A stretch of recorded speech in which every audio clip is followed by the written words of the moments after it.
It is 7 o'clock. That means I'm live. Damn, 10 people watching right off the bat. It's got to be new, some kind of new record. What's everybody doing? I just come in from outside just a minute ago. My hands, that's my permanent hand now because I've been sanding so much on that damn Artemis. What was supposed to be a simple job, just a little job, little of filling a hole, getting things, and it was a big job, but that little job turned into turned into a nightmare. But now she's all set up on the top. I got her primed. The back part's painted. It's working out. Hey, Chip, what's going on? Well, thank you, Eric. What's up? I'm glad you like it. I'm glad that you can enjoy my misery. Especially now, because I'm not a body guy. Not a body guy at all. But I'll make it work. I'm getting pointers from a lot of people. What's up, Lars? Hugh, how you doing? Tube. Hey, Colleen. Dang. Getting them in here now. Well, happy St. Patrick's Day to you too. Where we, what's crazy? St. Patrick, right? Yeah, he's drove the snakes from Ireland, which is an island that there were no snakes, which everybody knows that snakes being the serpents, meaning what? Pushing out the pagans. So now, especially here in the United States, they celebrate St. Patrick's Day by getting drunk, belligerent, puking all over themselves, basically doing everything that the pagans did. So we all celebrate it again, which is fine. Everybody knows. Interesting story about St. Patrick, though. It really is an interesting story of what happened to him.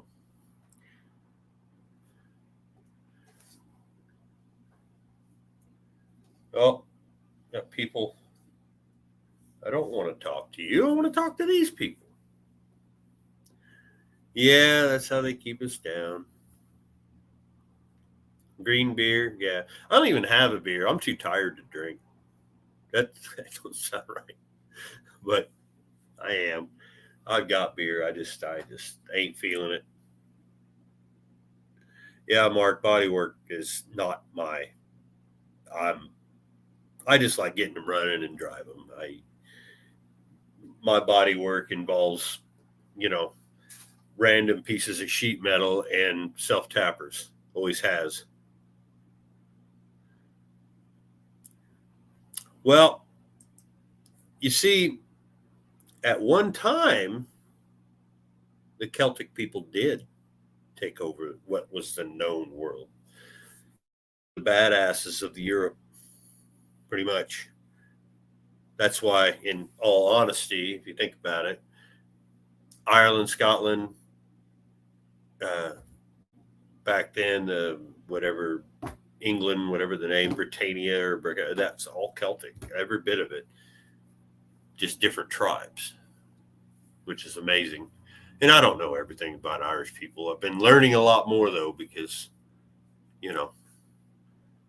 I don't just sit and watch car stuff, believe it or not. When I'm on YouTube, you get sick of it after a while. So I watch a lot of stuff on Ireland because of my dad, and I watch. I found a channel called Serenity Sioux Graveyards that I watch now. She's a lady that does graveyard walks in Ireland, like at the castles and the old medieval stuff. And I've actually asked her to find, because I do, what do you call it? Can't think of the name of it. You know what I'm talking about, where you do your family history. And she's actually when she gets there, she's going to look for a grave that is a distant relative. like 1600s distant relative, and it's at the base of a castle. What we got there? Yeah, it's a DNA family tree, but I have the damn thing on my phone. Ancestry.com. I did do the 23andMe thing, and yeah, basically basically that whole area, Ireland and like the upper part of England and Scotland, that's all me. But I know from my family that I am from Ireland.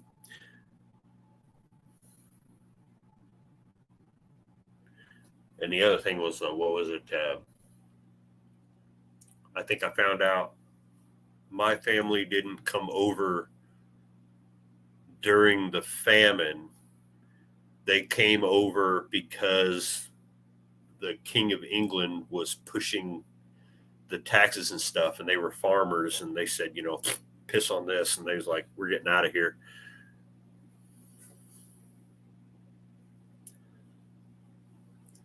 Yeah. Still. Oh yeah, that's cool. Very cool. I plan on making it over there one of these days, but I don't want to go to like Dublin or North Ireland. I don't want to go to the big cities. I don't. That's just not me. I'm in big cities every day. I'm in Chicago. I'm in Indianapolis. I just don't want it, man. I want to go up on a big old green hill and just look out over the countryside. That's what I want to do.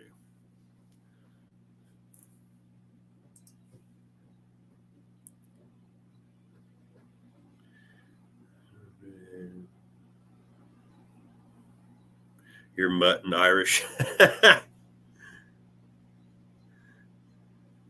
Yeah, there you go. I've heard that one before. And if anybody didn't know that, when you get to the end of my video, it always puts this thing, when your devil knows you're dead. That's a really famous Irish proverb or whatever. We used to, when I was really young, when my grandma was still alive, we'd sit around the table for St. Patrick's Day, and we'd have corned beef and cabbage, and we'd have, the normal stuff that a lot of people do. The beer drinkers would drink beer, and us kids would sit there, and my grandmother would write out in perfect like calligraphy, because she was a school teacher, in Irish, these Irish proverbs, and she'd hand one to every person in the house, and the kids, we loved them because we got to open them up. And yeah, it was pretty cool. They've stuck to their Irish heritage very, very strongly, all of them. But believe it or not, my uncle recently passed away, and he was like just another one of the grandkids. He didn't have any children of his own, so he basically took all of us kids were his kids, And this guy got me started in truck driving. When I was a kid, he worked for Yellow Freight. He would take me for a ride in his Yellow Freight truck. I'd go to Memphis with him. I'd go all over when I was a little kid. He introduced me to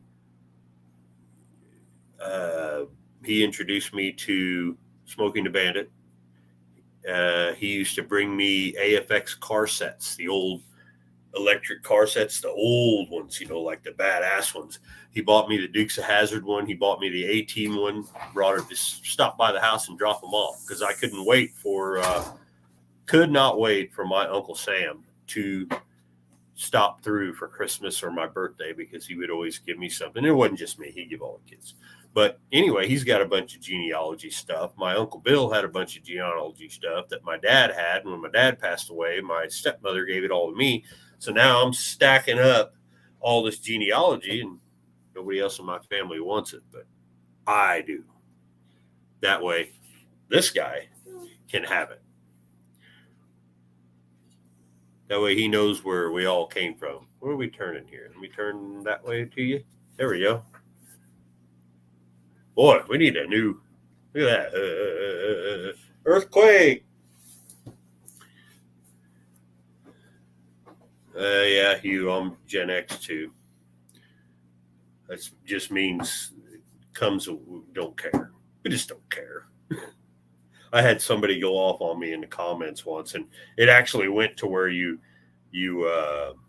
Colleen says hi. It went to where you have to check it before it'll do it, and it was so. I was just like, if I put this on there, and then I did, and I started to the top, so it's the first thing. I was like, whatever, dude. It was some kind of crap that you're trying to be like someone else, and I'm like, I don't. And it was about a saying that was said, and I was like, yeah, I was saying that in the 80s, like the early 80s, because I heard my dad say it, who was a Depression era guy. I don't care what you got off of Red Green. I was saying it. And, but hold on. I don't want to call anybody out or get anybody in trouble. But the fact of the matter is, I didn't start this channel for anything else, for anybody else, except for him. He's the one that asked me to start it, so I did. Gen X and then some, huh? Oh. So you're the reason for, never mind. We don't want to get political. No, it's fine. I don't care what side of the aisle or anything like that you fall on. I really don't care. Don't make a damn bit of difference to me.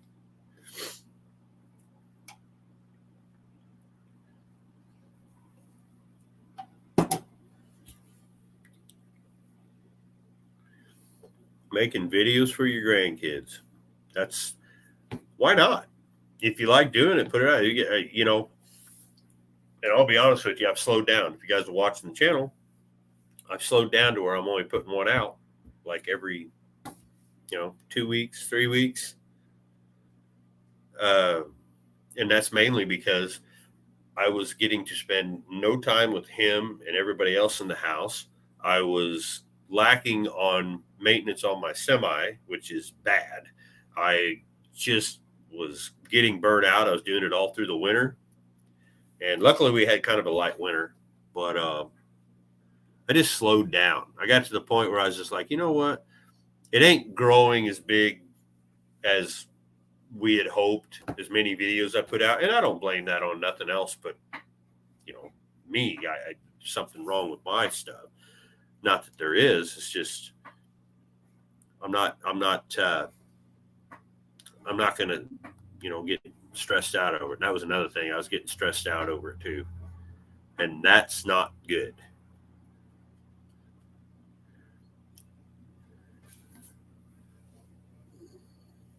Yeah. See, Buff, that's the thing is, especially that oil burning stove, that thing is still climbing. It's damn near 100,000 views, which is great. I wish all them would, subscribe to the channel, because that does help your algorithm. I'm not so much worried about all the subscribers. I'd rather have the views, but, and you're right. They just sit there and they'll just like ferment, and pretty soon, you'll look at it and you go, hey, wait a minute. What's crazy is I'll look at my stuff. 60% of my views are non-subscribers. So if that 60% would just click the little button that says subscribe and the bell and all that crap, I would probably raise up a little more. I'm not going to say I'm the best, I should be huge. No, it ain't like that. I'm just wanting, even if it's a gradual climb, I'm fine with it. Anyway, we're just fine with it. We're having fun anyway, getting a damn ambulance ready for power tour. We ain't even started on Blanche yet.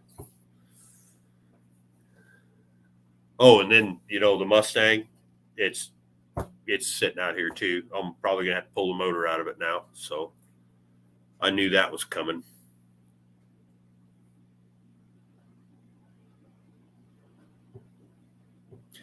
Yeah, Hugh, that is the truth, especially like Friday. I worked 17 and a half hours. I got home, and you know what I did that night? I got home at like 10:30.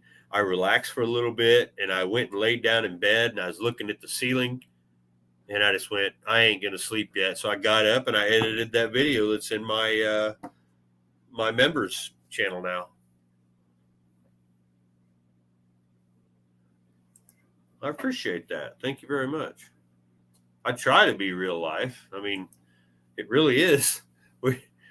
I just came inside. Matter of fact, I come inside, I had this all set up, you know, and yeah, we're all ready to go. I told him, and I went, I'm out of cigarettes, which should be a bad thing, but stress.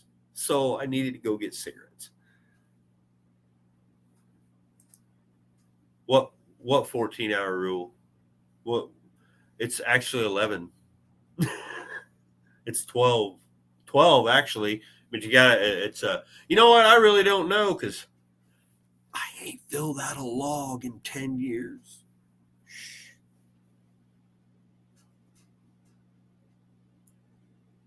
Actually, I get pulled over and they go, where's your log? Your electric log. And I'm like, I don't have an electric log. What do you mean? They'll look at the truck. This is like what, an 05, 07? No, 1999. Then their eyes get big and then they go, what motor's in it? 1998 3406E Caterpillar. Here's the paperwork. And then they just look at the truck and they look at me and they go, well, do you have a paper log? Nope. Why not?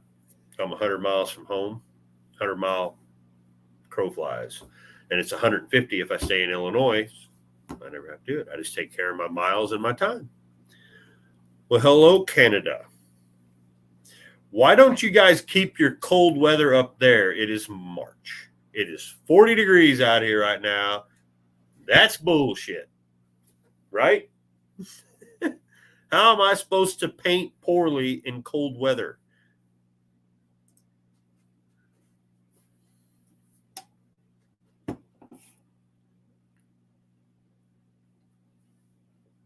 Yeah, Chip, I don't even really consider myself local. I mean, I go, but if I wanted to, all I got to do is say, hey, I want to go here, and they'll just find me loads, and I can go all over the country except California. It can, you know, with their laws, they can just not everybody in California. I'm just saying the state. You know, hopefully all the good people can jump ferry or something and still make it back to the United States, but no. Matter of fact, my cousin just moved back here. He lived in LA for 12 years, and it got to a point where he could work his ass off and couldn't afford an apartment. But they give free apartments to, yeah, 34. Yeah, that, you know what? That's probably the weather we're seeing right now because it gets cold here at night. It wasn't too bad today. Just wind was terrible.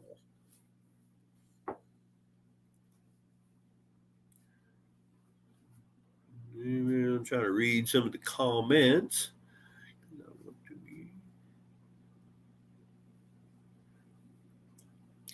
You know, I used to go to North Carolina, South Carolina, Maryland, Pennsylvania.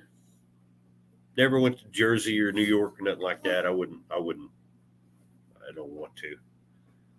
I would in a car, but I don't want to in a truck.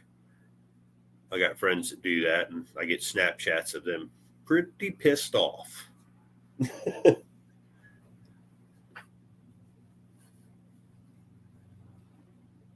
Yeah, no, I'll take the crack sweat over cold any day.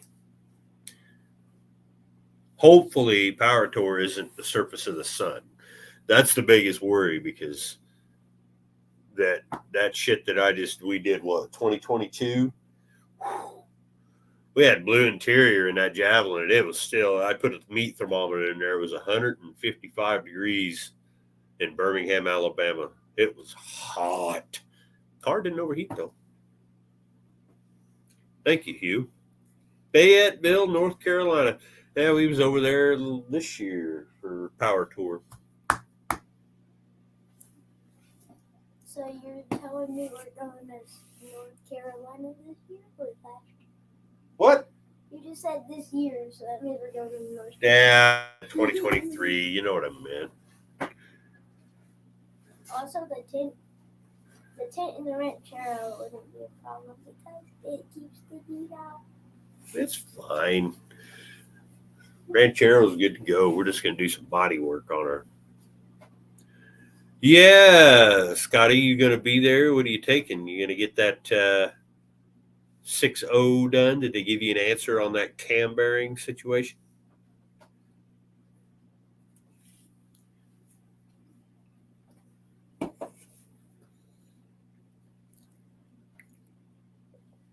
Oh, you get a discount on Goodyear tires? Oh, well, damn, Buff. Thank you. Dang. He just bought me 2 gallons of gas. No, that's awesome, man. I appreciate that.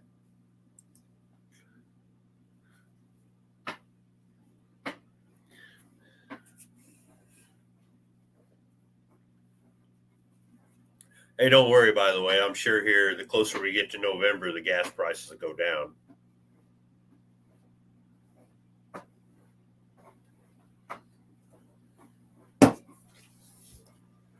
Right? Also, slapping a cam in it.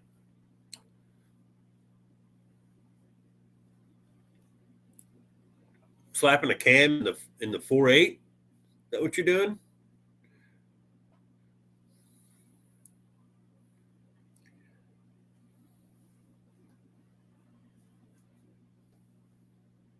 You're right. Buff is the man.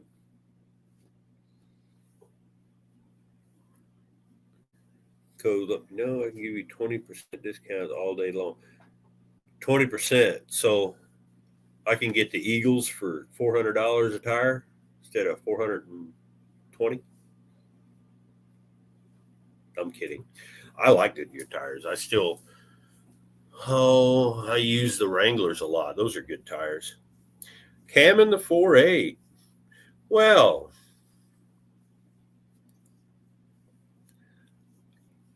Cam in the 4.8. So what are you going to do? You're going to get one of them, what's that, Texas, whatever? Well, damn it, man. Now I feel bad. You throw that $20 at me. All right, I'll change the oil in a car.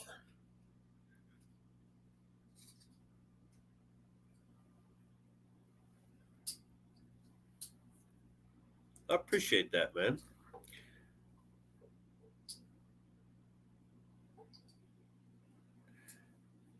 I want to cam my $80 305. That's the one you put in the C10, the old school C10. If you're gonna do that, man, don't go too much bigger than like I don't know, just basically you can do an RV, big enough RV. You don't want to get too crazy on a 305.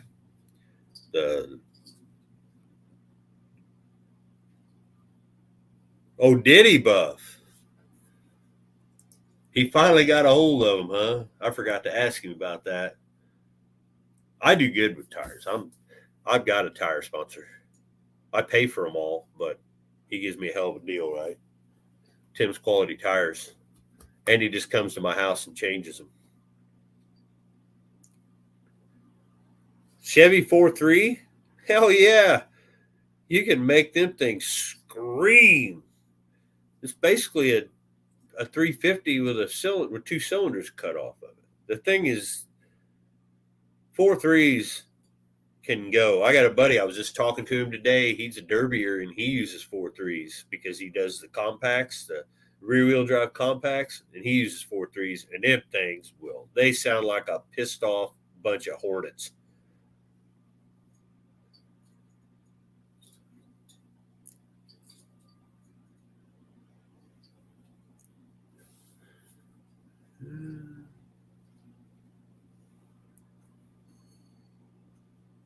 Yeah, Hugh.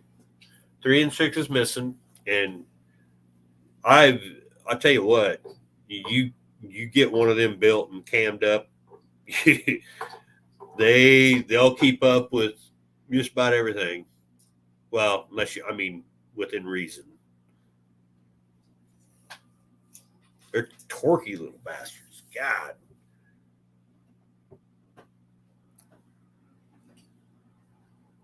Yeah, Chip, it would make a good one. How did you buy? Didn't you say your wife told you no on a Mustang? Chip could have bought a Mustang, and the wife said no. See, that's the problem. You don't ask. I just go get shit, don't we? Hey, we're going. Where are you going with the trailer? Oh, he's going to get some parts. He's going to get some parts. And come back with a whole damn car. This is the parts. The parts car. Nope. Yep.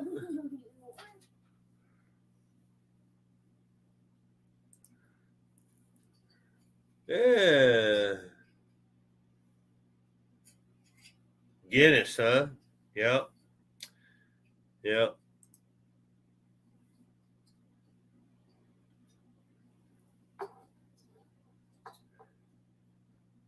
Yeah. Exactly. That's how you do it.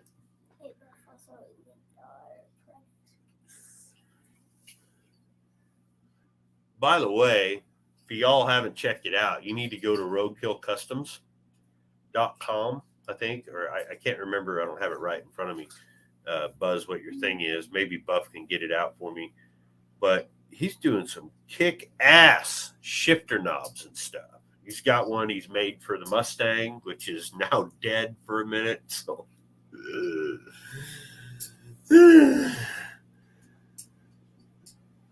well, it might not be dead. I may be able to get into it, but I'm so deep into Artemis. There's no way. We just fixed the Mustang and it's back. Yeah, I told Skyler he can just walk his happy ass over here and get it and work on it because I don't have time. There you go, right there. Thank you, Buzz or Buff or Buzz. Who you both did it. There's Buff. There's Buff. There's Buzz.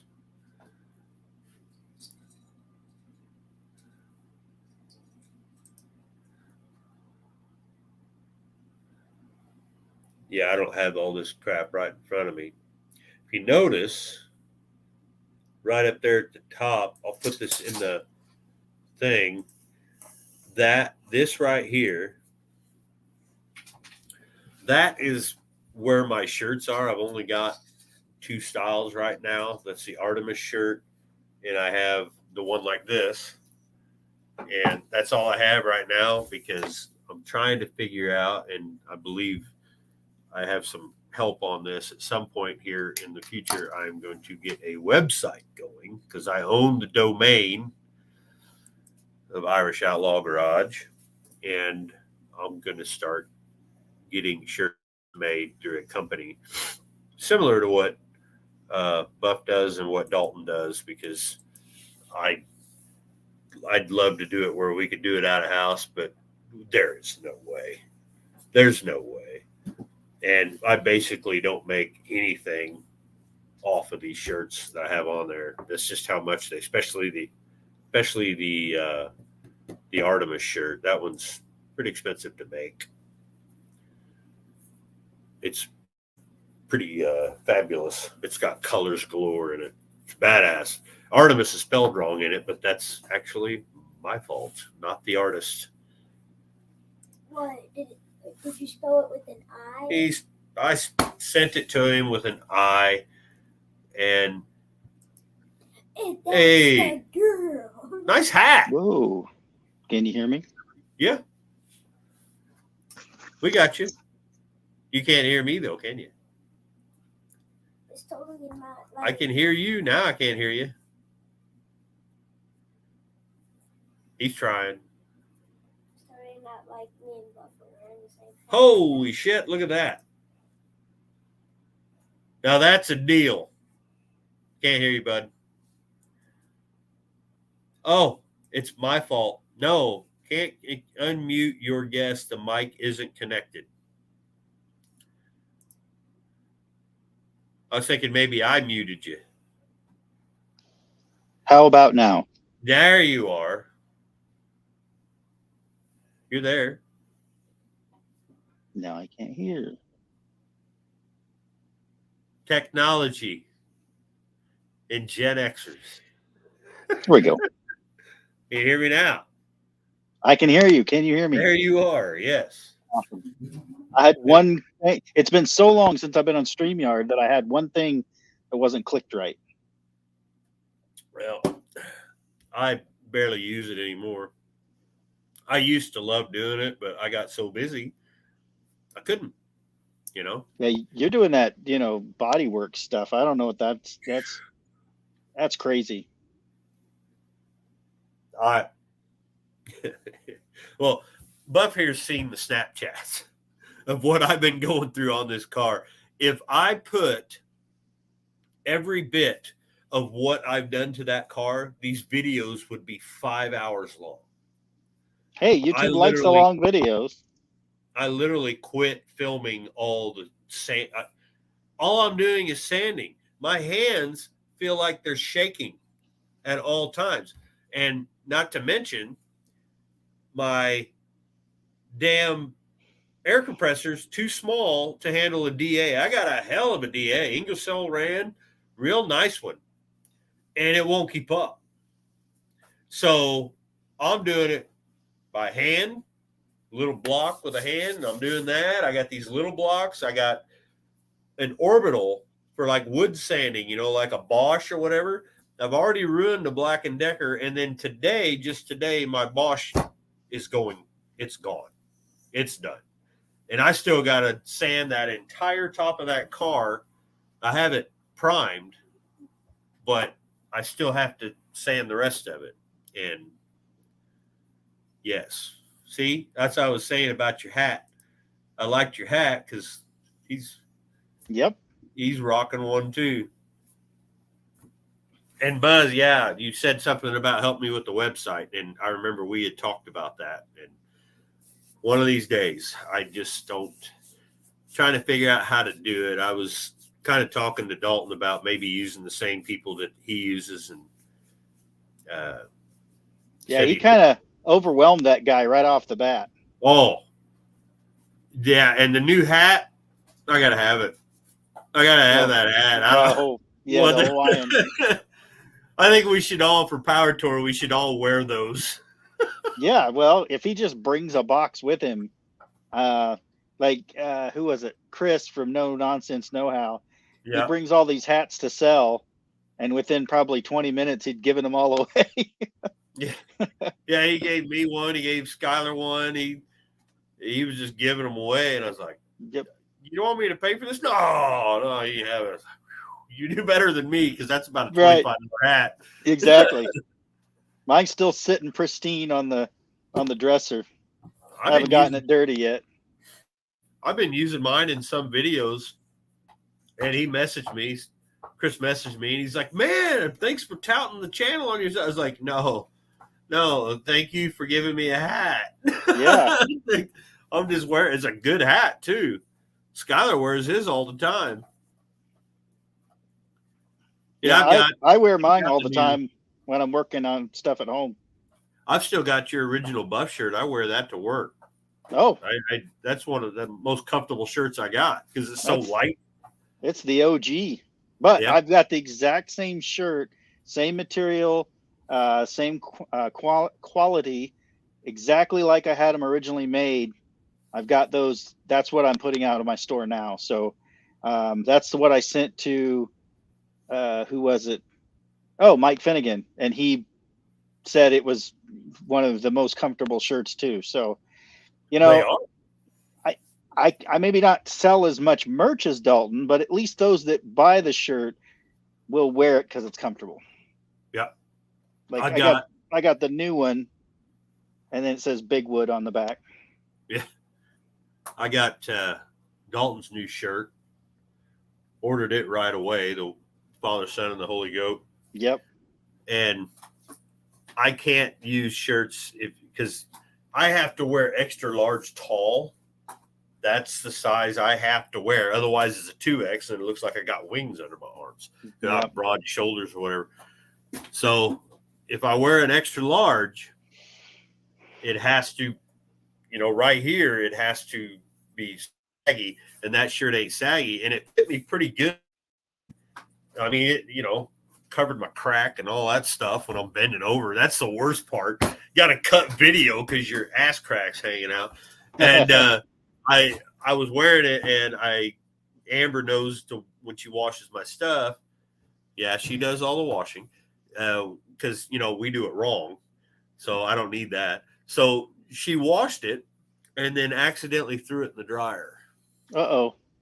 So now it rides. So I'm going to have to order me another one. Yep. But that is one thing that I'm going to make sure if I do merch, like from the thing, I'm going to say, I want extra large talls in the mix because they hang lower, they come down. Most of the people that have bought my shirts are mechanics themselves. And they're bending over, and the first thing that happens, somebody will come up and yep. I'm just telling you, amongst men, it happens. People come up, blow the that's water. A good tip, which I could now add that to my inventory. I'm telling you. I go up to 5X because Cody said he only buys from people that carry up to 5X. He goes, the ones that tell him, they don't have it or it's not in stock or whatever, he won't deal with it. But if they've got 5Xs, he'll buy them. And I was like, well, I got to at least make Cody a 5X. Yeah. I'm telling you that I have up to 5X on all my stuff. But I think right now, I can't remember what this is. I'm pretty sure it's an extra large tall, but it was offered in a Gideon shirt. And that's what these are or whatever it is. And I was like, that's going to be one thing is an extra large tall. Even if I cut extra large out at all, like completely, as long as there's extra large tall, because it comes down, and most of us mechanics have the old dad bod, and that way you don't have to buy a 2X. Plus, I like to cut the sleeves off. Yep. And if you do that on a 2X on me, it hangs out to here.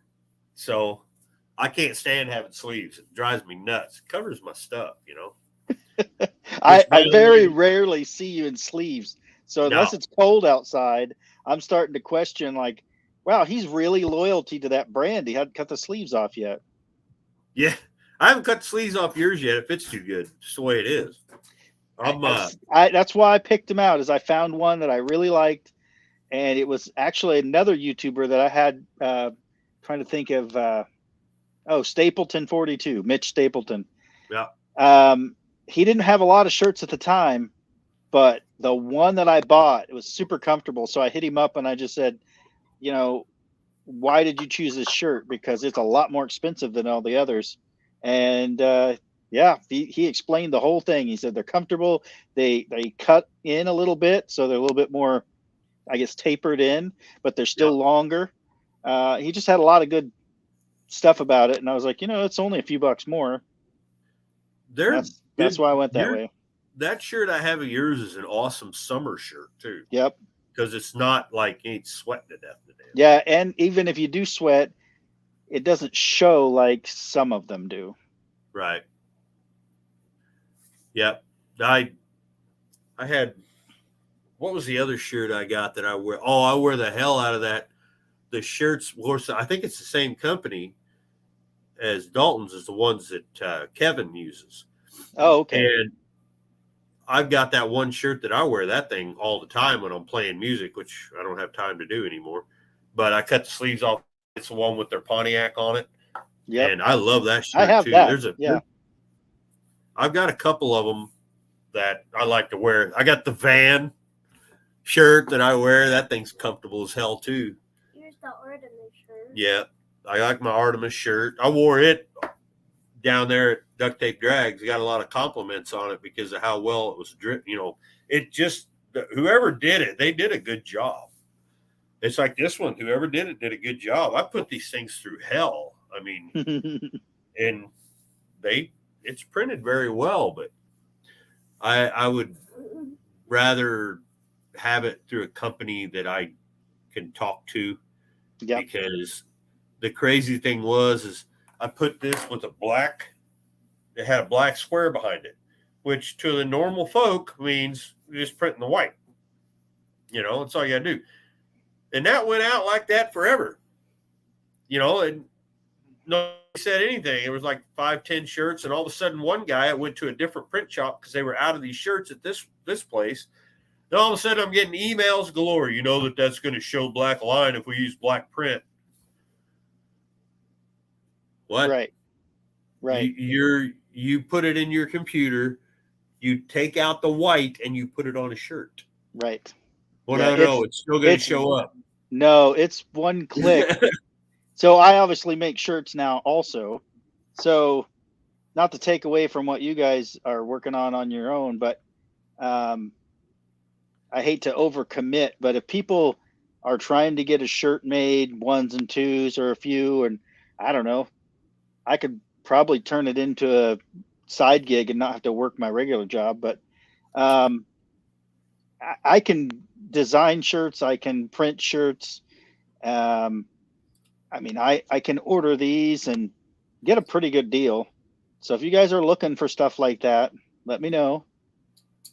I can do all color. I can do this one. It's just white.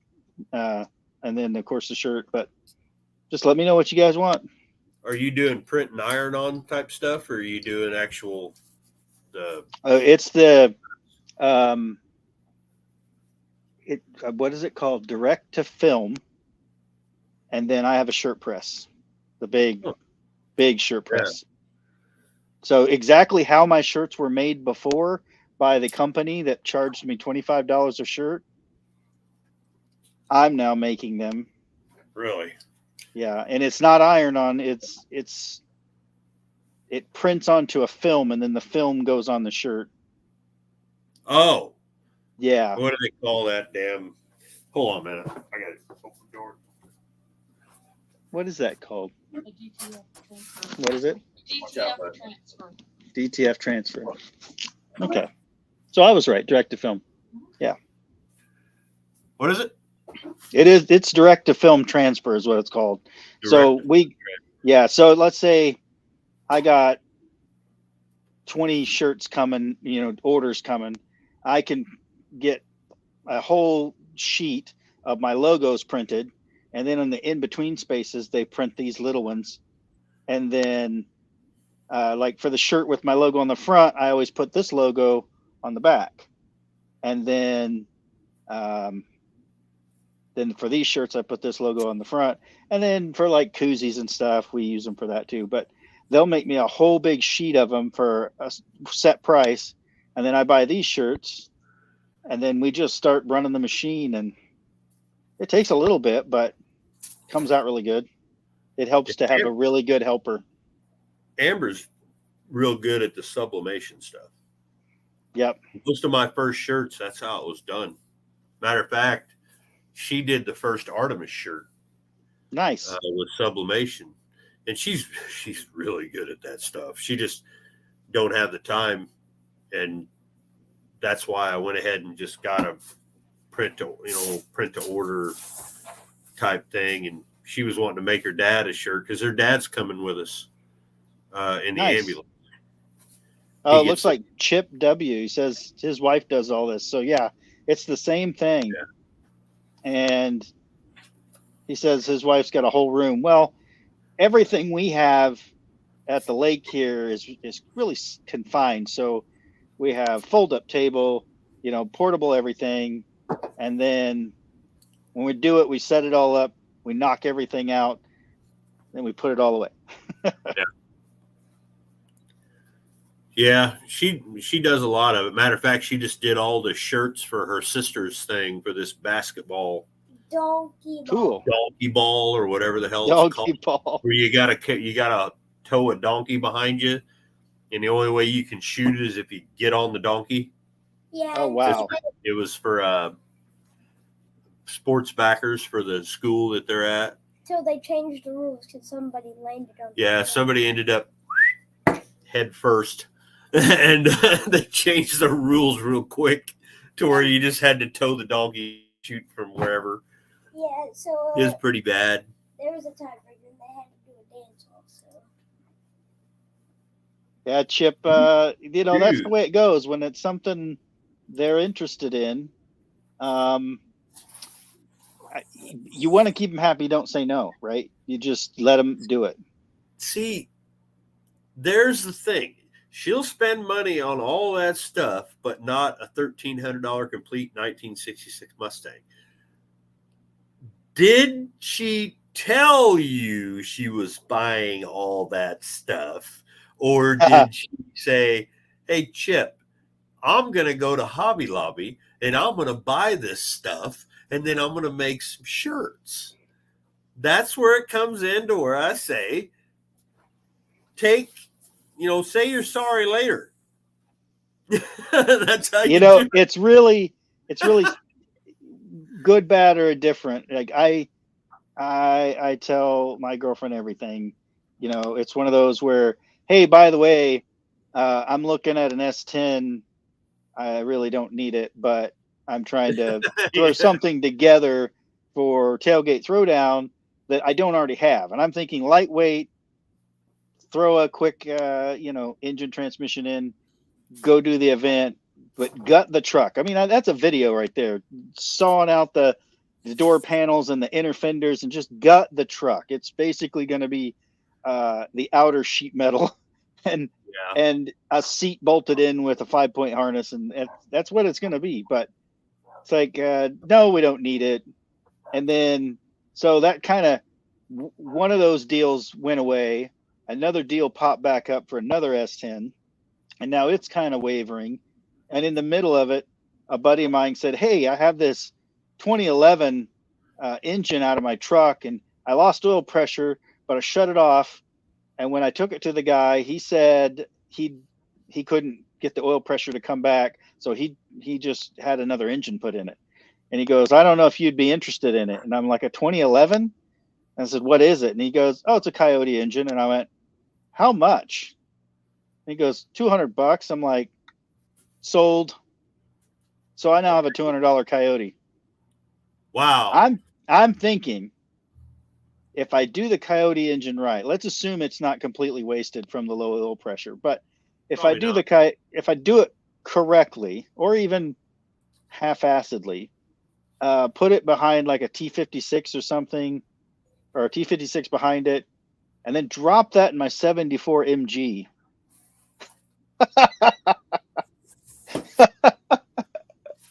You have one of the ones with the motor sticking out of the top of the. You ever seen that on Drag Week? Guys got that freaking Spitfire, and it's got the motor halfway over his windshield. So the windshield's here and the engine's up here. Yeah, that's what I'm thinking. But I'm telling you, I'd have to change the rear end, the front suspension to hold the extra weight. I'd pretty much have to destroy the firewall. And the worst part is, this was my dad's car. He never got it running. He did the body work and painted it, and then he passed away. And so I got it running after it sat forever. Never did a video on it because it was kind of sentimental for me to do it. But then now I'm looking at all the parts for an MG, and it's all British, and you got to send off for them, and nobody makes Chinese versions of this stuff. You can't even get, there's only one company that makes aftermarket wheels, and they're not cheap. So factory wheels and aftermarket wheels are about the same price. I'm just looking at, I don't know, maybe Corvette or Camaro front suspension, maybe the same for the rear with shortened shafts, and maybe a Coyote engine. I still want it to be a Manual though. Yeah, I got those too though. My Cutlass. You notice there ain't a lot of videos of me working on that car. That's Yep. the one that I just kind of. It wasn't my dad's, but it's what I grew up in with my dad. So but I am gonna do some stuff with that. I don't know. I'm still trying to figure out what to do. I got a tunnel ram and I got all kinds of stuff. The car out there that I really want to get to that I haven't yet, and I want to build the engine before I build the car, and that's the 76 Omega, Olds Omega. Oh yeah. Yep. Because that car I want to make just ridiculous. That thing is going to be, I don't build, fabricate. So the thing of it is the structure's good, needs floors. Yep. But I've already got some of the parts for the motor. Slowly I'm getting them. Is this going to be the tunnel ram car? No. This one is probably going to be a 540 big block. Nice. And maybe a couple screws on it. And it's just gonna be something that goes straight somewhere and just does burnouts. That's all it's gonna be for. Here's the latest one. He goes, I think it's a little worse than I thought. Oh. And then where's the front end? Whoops. There's the front end. Oh. I mean, the front end's in the bed. Yeah. It's got a good doghouse. It's already got the, removable front end. I was telling him, it's like, I'm in it for like almost no money. And he goes, well, I just looked at it and it's missing most of the floor. And I went, well, they're a body on frame truck. So, yeah. I mean, Oklahoma has a lot of road signs. Just saying. Hood. Find an old hood. Well, I saw another hood there. So it's got the hood for the front clip there. And then there's another hood laying there. But yeah, there's always a hood laying around. Got a wrinkle or bent in, hey, that 76 GMC's got a taco hood. Those guys haven't seen it yet unless they follow Instagram. But the 76 square body we got, it's already tacoed. I was going to do the 2x4 trick that Dalton did. Just put some 2x4s under it and call it good. But go buy a couple of little one long slat of 1 inch by whatever. Yeah. Just bolt them on there. Or you can spend the $3,000 and maybe win a truck. But anyway. Are we having that conversation? Nope. I'm not going to say anything bad about anybody. But I'm not. I'm not into the sweepstakes thing because I get why you do it. That's why Ducks Unlimited and all these other guys do it. They got a $250, $300, bang stick that they're trying to give away, but they do it at $10 a ticket and they're selling this many tickets. It's like, you can clearly see I could buy a whole lot of those for that. Yeah. I mean, the idea being, well, I'm only spending $10, but I don't know. I definitely want to do YouTube to make some money, but I'm not trying to do that. If I'm giving away a car, I'm giving away a car. Yeah. Yeah. I mean, I get that you get some people where somebody's always going to try to screw you on the other side. Mm-hmm. So I understand why there's lawyers involved in a lot of that stuff. Especially since a lot of the stuff for said giveaway is paid for. Mm-hmm. So they have to make sure that nobody's liable if something happens. Oh yeah, I bought this truck and the brakes went out and you built it, but the brakes were given by this company. Yeah, exactly. I get it. That way they can't go after the big companies. I get that part. It's when you dig so deep that, people want a certain thing, and you say, oh, okay, wait a minute, we're not going to be able to keep up with this demand, so Yep. we're going to go ahead and throw a gift card in there Right.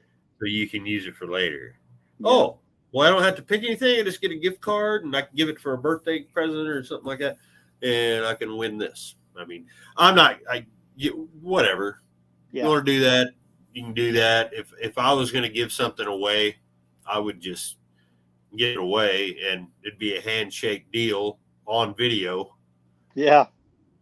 And that's a good, so Puddin's Fab Shop, he's one that he doesn't answer emails, he doesn't answer Instagram messages.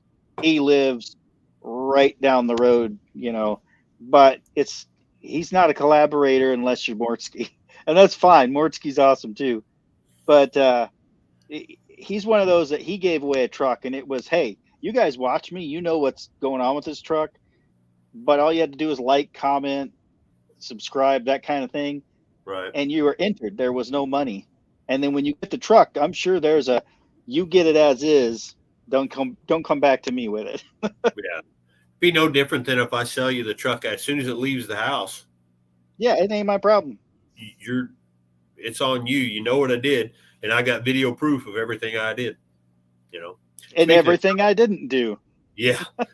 Speaking of trucks, Dodge 440 asked Jay, "What are you going to do? What are you going to build that Dodge?" Oh, right, the one in the yard. Yeah. I was actually out there the other day looking at that thing, and Amber was with me, and I don't know yet. It's one of them things where I'm not sitting on it thinking, I'm going to get to that someday. No, I'm literally sitting on it that I could sell that thing. And right now in this area, a short bed Dodge D100, they're going for $2,000 and $3,000. And one sold here recently to a guy that I know. He sold it to another guy here in town that was in worse shape than mine, and it was $3,000 because people want them, because that's the Dodge square body or whatever, and everybody wants to take the short bed, slam her down, and put the Gen 3 Hemi in it. And by the way, if you're into Dodge, you need to grab as many of those Gen 3s as you can, because they're gone. All I can say about the new electric vehicle, I'm not against electric vehicles. I think if you live in a big city, you've got that'll work. It's fine. But out here, no, it ain't gonna work. And it's gonna come down, and I guarantee you we're gonna be right back to 2000, whatever it was, 2008, when we had to bail Mopar out. It's gonna happen again. It's definitely gonna, and I'm just gonna be honest, with the electric cars, the push that came, and all of the let's just say the end result of everything that's out there on the market, we end up seeing, like, the Ford Lightning just said, you know what, we're selling these at a loss. They're all getting recalled. They don't perform as we wanted them to perform, so we're just done. We're not going to do it anymore. Yeah. And it's like, best intentions, and doesn't hurt that the government is subsidizing these intentions, but at the end of the day, they're just like, this isn't viable for us. We'll do a hybrid truck, we'll do a hybrid SUV, because at least there's a gas motor that can support it, but all electric, we can't do it. And I think that's really where that's our time right now, is for those people that really do want to buy a new car, they want to commute, they want to save money, just get a hybrid. I'm not trying to diss on the electrics, but just get a hybrid. You get the best of both. I will say that new Charger is a good looking car.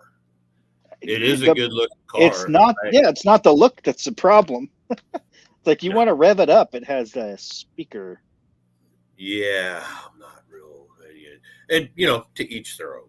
I'm not like I said, I disagree with. I got a real good friend that disagrees with me, and you wouldn't believe that he disagrees with me. And he's, from the, let's say, the left of the aisle that I'm right here, and he's He's over way there. over. Yeah. He's way the hell over there. And he is so against electric vehicles. He cussed me out in a chat over that. And I was like, I don't have a problem with that. Wait a minute. You're saying you don't like electric vehicles? No, they're too stupid and blah, blah, blah. Gas for this and gas for that. I was like, well, you are wrong side of the aisle for that.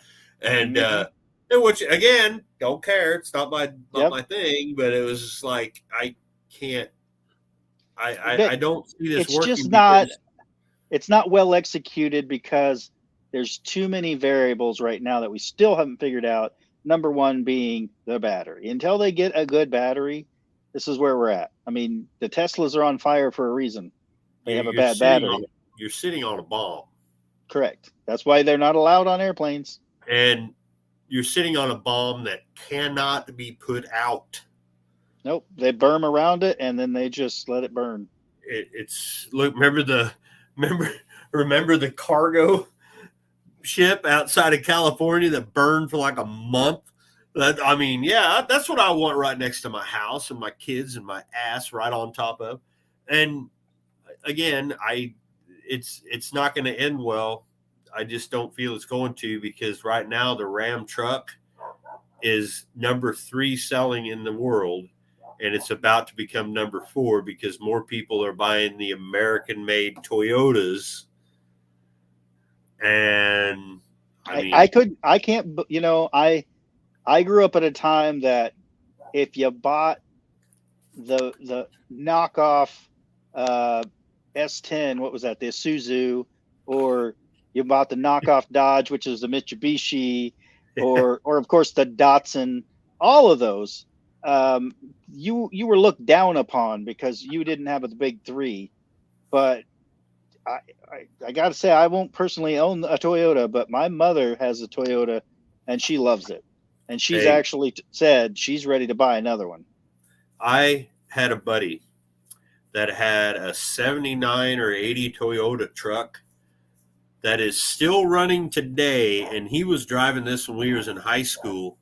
And when we was in high school, we're talking back in the 1900s.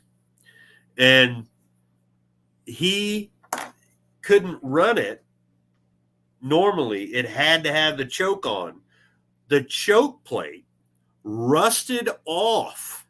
So he took a leather glove and set it on top with 2 of the fingers over the top of the horn and wired it to his carburetor. And that same friggin' glove is still on that carburetor, and that motor will still start up and run. It sounds like a bag of frickin' wrenches going through a wash machine, but it still runs. That is one thing I will not take away from Toyotas. Will run forever. Look at the Corollas with 4. We seen a box Corolla the other day running around here in Effingham. Little box, silver 4-door, junk ass looking box car. Took off, smoke barreling out of it. I guarantee that thing's got 600,000 miles on it. They're amazing. And even the Hondas, if you take care of them, yeah. I mean, you can, but you can't really kill a Honda. And somebody said on here, put a 2JZ in the yeah. Well, I mean, I could Miata swap it too, but the problem's cost. Yeah, there's an aftermarket for it, but they want money. I got a 4.3 and Brian Vantana. I could always 4.3 it in there, but what could be more insulting to the Brits than put a Coyote Ford in there? I mean, I'm not a Ford guy, but I'm all about doing something different. Honestly, the Brits put the motors in the Power Strokes. So the Power Stroke 6.0, that's a British engine. Well, probably the reason to jump. Mom's Range Rover.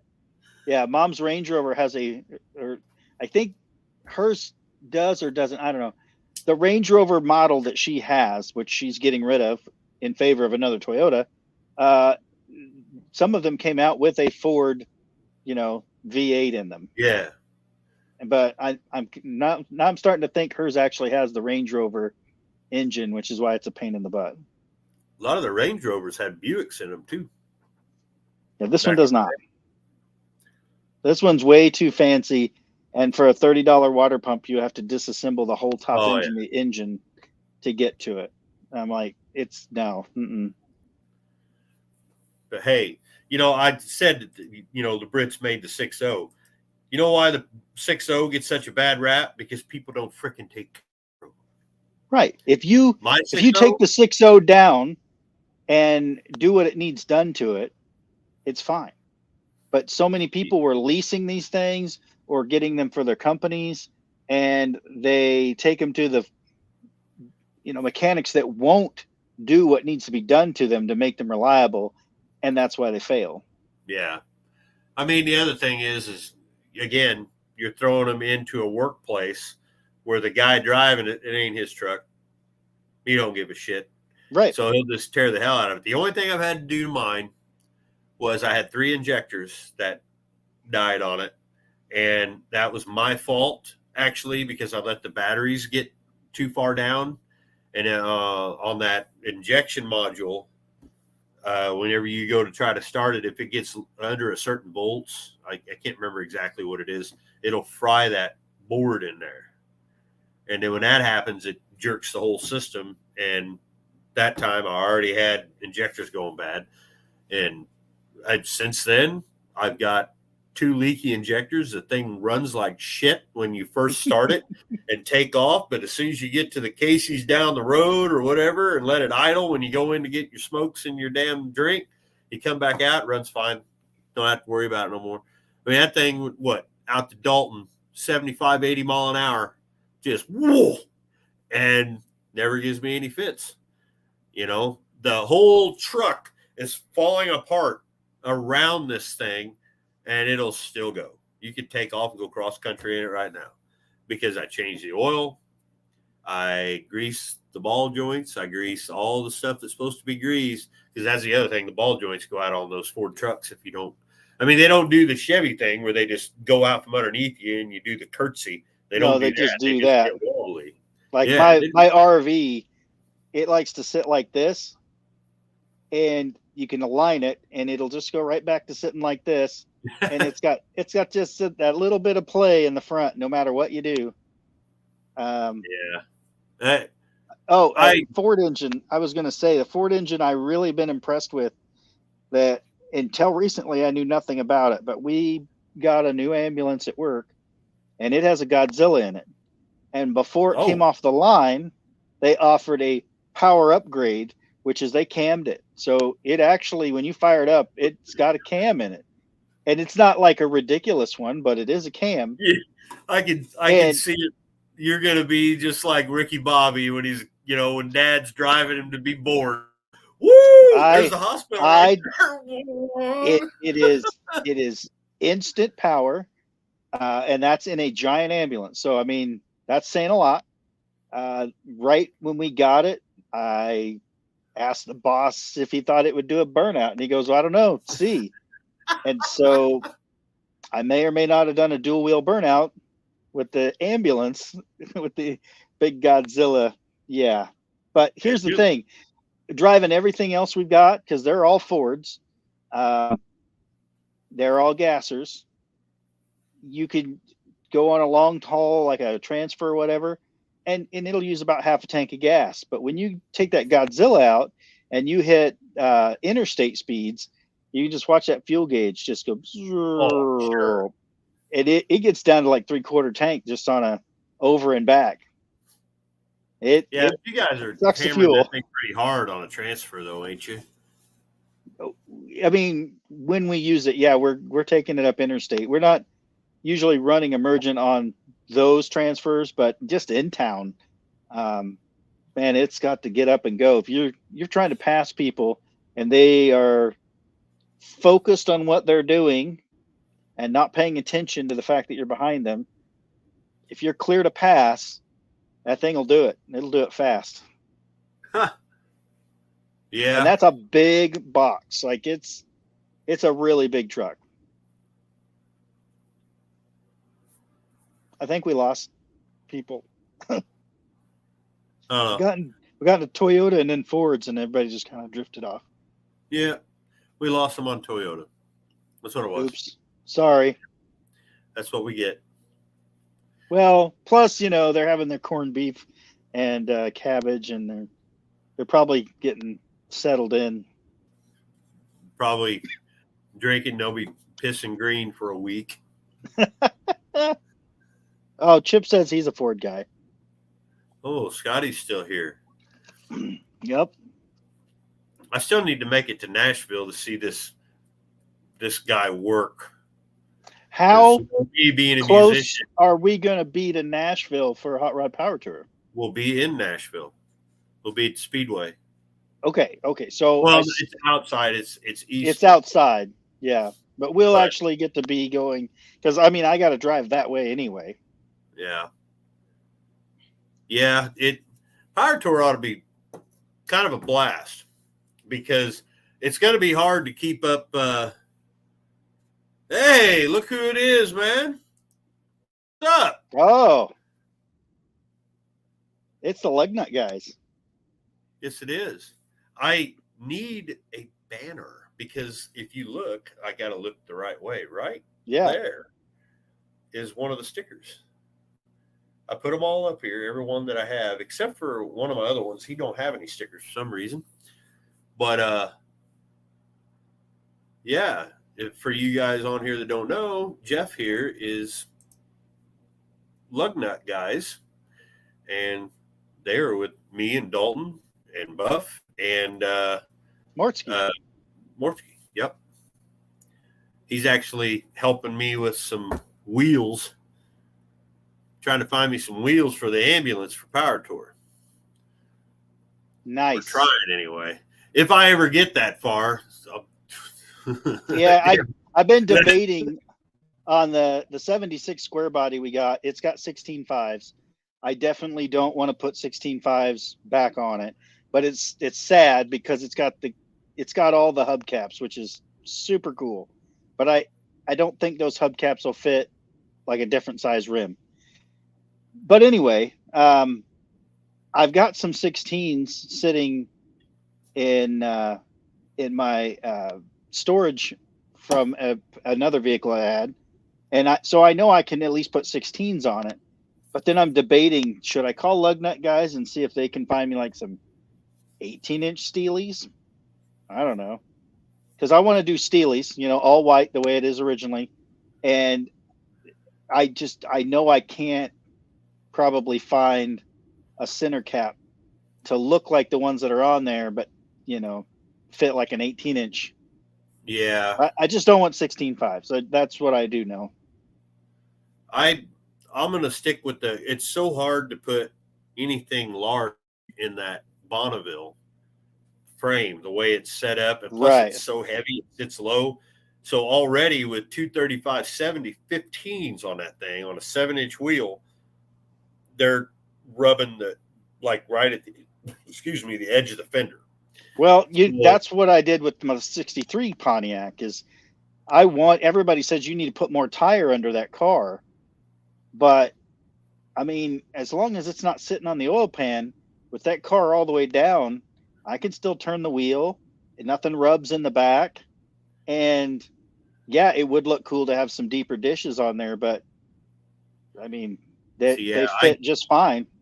What I'm doing is I'm going to keep the 7-inch wheel in the front, but I'm going to go down to a 225/70, and then I'm going to put an 8-inch wheel in the back so I can get a little bit more meat to cover, to kind of fill out that hole.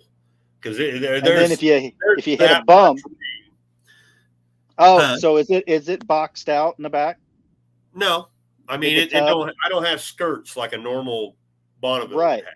So it's cut out, but there is literally that much room from the wheel to that fender, and I just want to kind of fatten it out, and that way when you're coming from behind, it don't look like there's a Model A running down underneath. Right. It's got because that's a huge car. But yeah, and I wanted to find those Chevy style rallies, but not the Chevy center cap. They make them with almost like a dish that goes on. Jeff's got those. Yeah, he was looking for them for me, and that's probably what I go with. And then my tire guy will get the tires, and the difference is there really isn't. See, that's right. it's kind of like they're going with the 14 is gone. You can buy the tires for them, but holy shit. You try to buy 14-inch tires, muscle car tires. Yep. But what I want to do is I'm going to. That's why we got Jeff. Exactly. Because he does more than lug nuts. Yeah. He's got wheels. He's got trim rings, center caps, like wheel adapters. I mean, yeah. This guy. If you guys are scrolling eBay, you're scrolling Facebook Marketplace, whatever, you can't find just what you're looking for, hit up lugnutguys.com. Just say, this is what I'm working with. This is kind of, tell me what you think. And he's got stuff in stock. He can find you stuff. I don't know. I went with an odd choice for wheel on my 63. Most people don't even know what it is. And I love that. They're like, I was at the Darryl Starbird car show, and they're like, is that the new American racing wheel? And I'm like, no, look closer. And they look closer. And they're like, what is that? And some of them knew right away, and some of them were like, what is this from? But yeah, it's a Jeep. It's a Jeep wheel. My biggest problem is there's like 1 or 2 options out there to switch the front of this car to like the 5 on 4 on 7.5. So that's the other thing that Jeff has to look at, because it's a 5 on 5. Right, that's what I have. They only make those really for Chevy trucks. They don't really think about it for, and so that's why I got Jeep wheels. Yeah, they're still 5 on 5. Yeah, but there's not much out option there. Is I could put an adapter on it, but then I'm going to have to get into the back spacing and try to get it. Right. And it's just easier. The Chevy, what's on it right now? Those come off a Chevy C10, and those are Edelbrock wheels. They're pretty rare. If you try to look them up, the center caps for those wheels sell for like $450. Wow. That's the original. I mean, you can put the regular stick through, just measure them, but the original center caps to that had a 3-star on them. They went through it. They had a screw-in 3-star, and I'm planning maybe to just take those off of there, the wheels, tires, everything, and just put them on Amber's square body for now, because they look good. They're still a decent wheel, but I want to put something, and I'm thinking steel wheel, not only because I like the look of them, because they're cheap. Because right now, wheels in that 5 on 5 and anything cool, like they're ridiculous. But so is everything else right now. So yeah, it really is. It's just how it is, and I don't blame the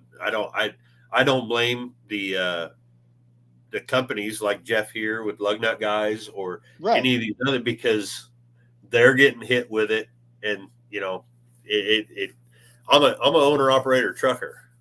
You ain't gonna sit and tell you ain't gonna get an argument from me when I say that the problem hits all of us, because right now, and we don't have to get into this, but right now. I am the reason, trickled down to me, I am the reason why everything's so expensive. Because of diesel. Diesel hauls diesel. Diesel hauls gas. Diesel hauls your parts. Diesel hauls this. Diesel hauls that. And somebody's got to pay for that. And the company can't stay in business if they don't hit their bottom line. And I'm going through it too. $25,000 or $16,000 job to fix my truck here a couple weeks ago. That job would have cost me $10,000 just 4 years ago because of the parts. It's, it hits me too. My own costs hit me too. Right. But it's just the way it is. I don't see it ever going down. Fuel will, like I said, it's election year. It'll go down here. Just give it a couple months. Well, if it could go down around June, the threshold where it stays down. Now You know, let's around June it needs to start to dip so we can all afford a new power tour. I got 2 goddamn big ass cars. I'm taking. Yeah. I can't wait for that fuel bill. So yeah, that's. I think we took. I got to edit the video. Me and Zeppy taking the Ranchero. We took it on a 300-mile round trip. You see, I know you've already seen the footage of what it looked like. But we loaded the Ranchero down with a 327 with a turbo 400 behind it, a 10-bolt, the engine hoist, a whole bunch of miscellaneous parts. Me and Zeppelin, we loaded that Ranchero down and drove it 300 miles. It was empty going up and loaded coming back.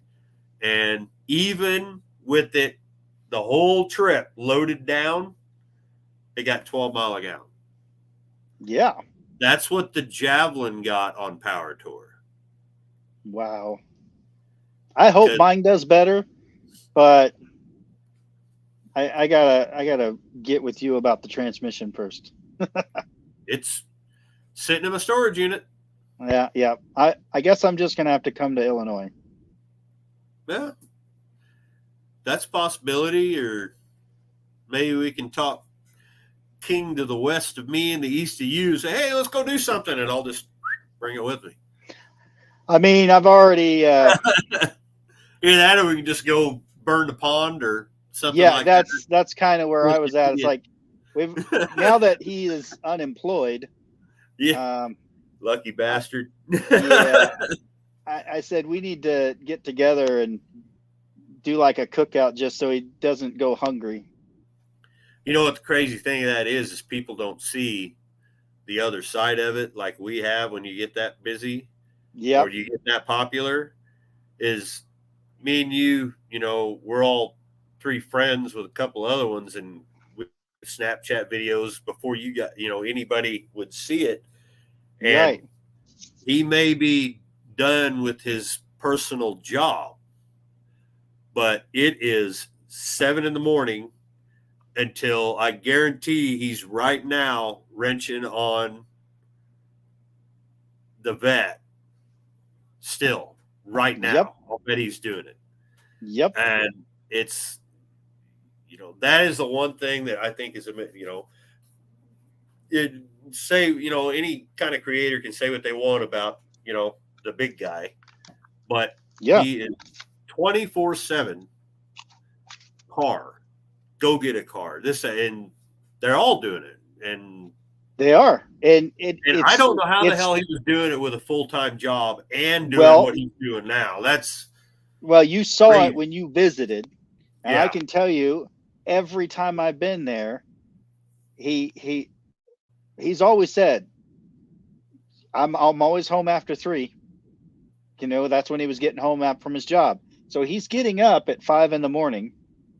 He was driving to work, doing his full-time job, getting home at 3, usually working in the garage until he's hungry for tacos. And then we'd go get tacos, and then we'd work till 1 or 2 a.m. and he'd literally go to bed, get up, and do it again the next day. And I'm not saying that I don't work hard or you don't work hard, but hands down, he's the hardest working YouTuber I've ever met, because he was making it. It was killing him. There's no doubt. That's why he finally just said, all right, I'm done doing this job because this one over here pays better. Yeah. But he was just turning wrenches on the road, picking up cars. He was taking help from you and me and everybody else because he just had to have it. He's killing himself. Yeah. I have no doubt in my mind that he will be the biggest YouTube channel for cars. It'll take a couple of years. Shit don't happen overnight. Think about where we were last year. At 2 years ago, we were going to No Name Nationals, and he had just got up around 30,000 subs from the Holy Goat. I mean, he had like a couple hundred subs and then skyrocketed that way. So I don't have a Holy Goat, and I'm just not. I don't have the personality he has. But we all took, I guess, advice and followed a similar format, and I mean, it's definitely helped both you and I don't know why, but I've had a few of them just go crazy, and then I've had others that just kind of go up a little bit. But man, everything he touches right now is gold. So Yeah. I hope, and I hope for him that by this time next year, I mean, we'll just see what happens. But I hope it just keeps growing. Like, I know he's already been offered a show, but he turned it down because it wasn't what he was wanting. Yeah, I don't know. I I think the best, just my opinion, best thing for him is to just stay the way he is. Don't move. Well, Just because we saw that happen to somebody we really liked watching, and we've seen the results, and we both still talk to the guy afterwards, but you're maintaining a multi-million-dollar brand versus I'm just one guy with a garage, you know. yeah. Tony K, you, sir, are a class act. That is correct. Absolutely. That's it. That's the thing is you know, I love that when people say that about other people, but Yep. we're all just well, you know, that's Yeah. I seen how people like go up to Dan and Danny when on Power Tour. I walked up and I had my DD Speed Shop shirt, and I had messaged him and said, "Hey, I won't be wearing that. Save me a shirt, you know, one of the ones with the so mad. I've got it." Yep. And he, I walked up and I had the shirt on. He goes, "You know, I've met like 3,000 people, and you're the first person that's had the shirt on." And he didn't recognize me right at first because I had already shaved before Power Tour, and he just, I mean, he is one of the nicest people too, but he's also one that you could see it in his eyes. He was getting tired of the thing. Yep. And, you know, everything that goes on. And he's actually said on his channel he's not going for anybody this year. So here's what I'm seeing. You, for the first 2 to 5 years, you're going to be pumping out the content, and just like you and I had been trying to do, doing that weekly stuff, that's not feasible for me right now. I mean, I would rather, because of money and time, like I did with the C10 video, I'd rather, granted winter had a lot to do with it, but I'd rather spend the month doing the truck and doing a beginning and an end so that everybody sees me pull it out of wherever it's at, and then they see me driving it around and then doing whatever I have to do to it. And yeah, it took over an hour, I mean, in the video, but man, that video has done great. Everybody's asking, when are you going to work on the C10? What are you doing on the C10? Well, I have sponsors lined up to work on it, but I feel like that's the truck that if you're going to do it, you have to do it right. You can't just throw it together. It is really good, even though it sat for so long. So right now it's in the South 40, just kind of not doing anything for now, so that I can focus on the stuff like for Power Tour, getting a car ready so it can actually go on the road, getting a truck ready for Tailgate Throwdown. Brian Vantana's got to have a new transmission. The GTP's got to have a new transmission. And honestly, I just want to build an engine. I've never built one. I watch you do it. I've seen Dalton do it. I've never built one.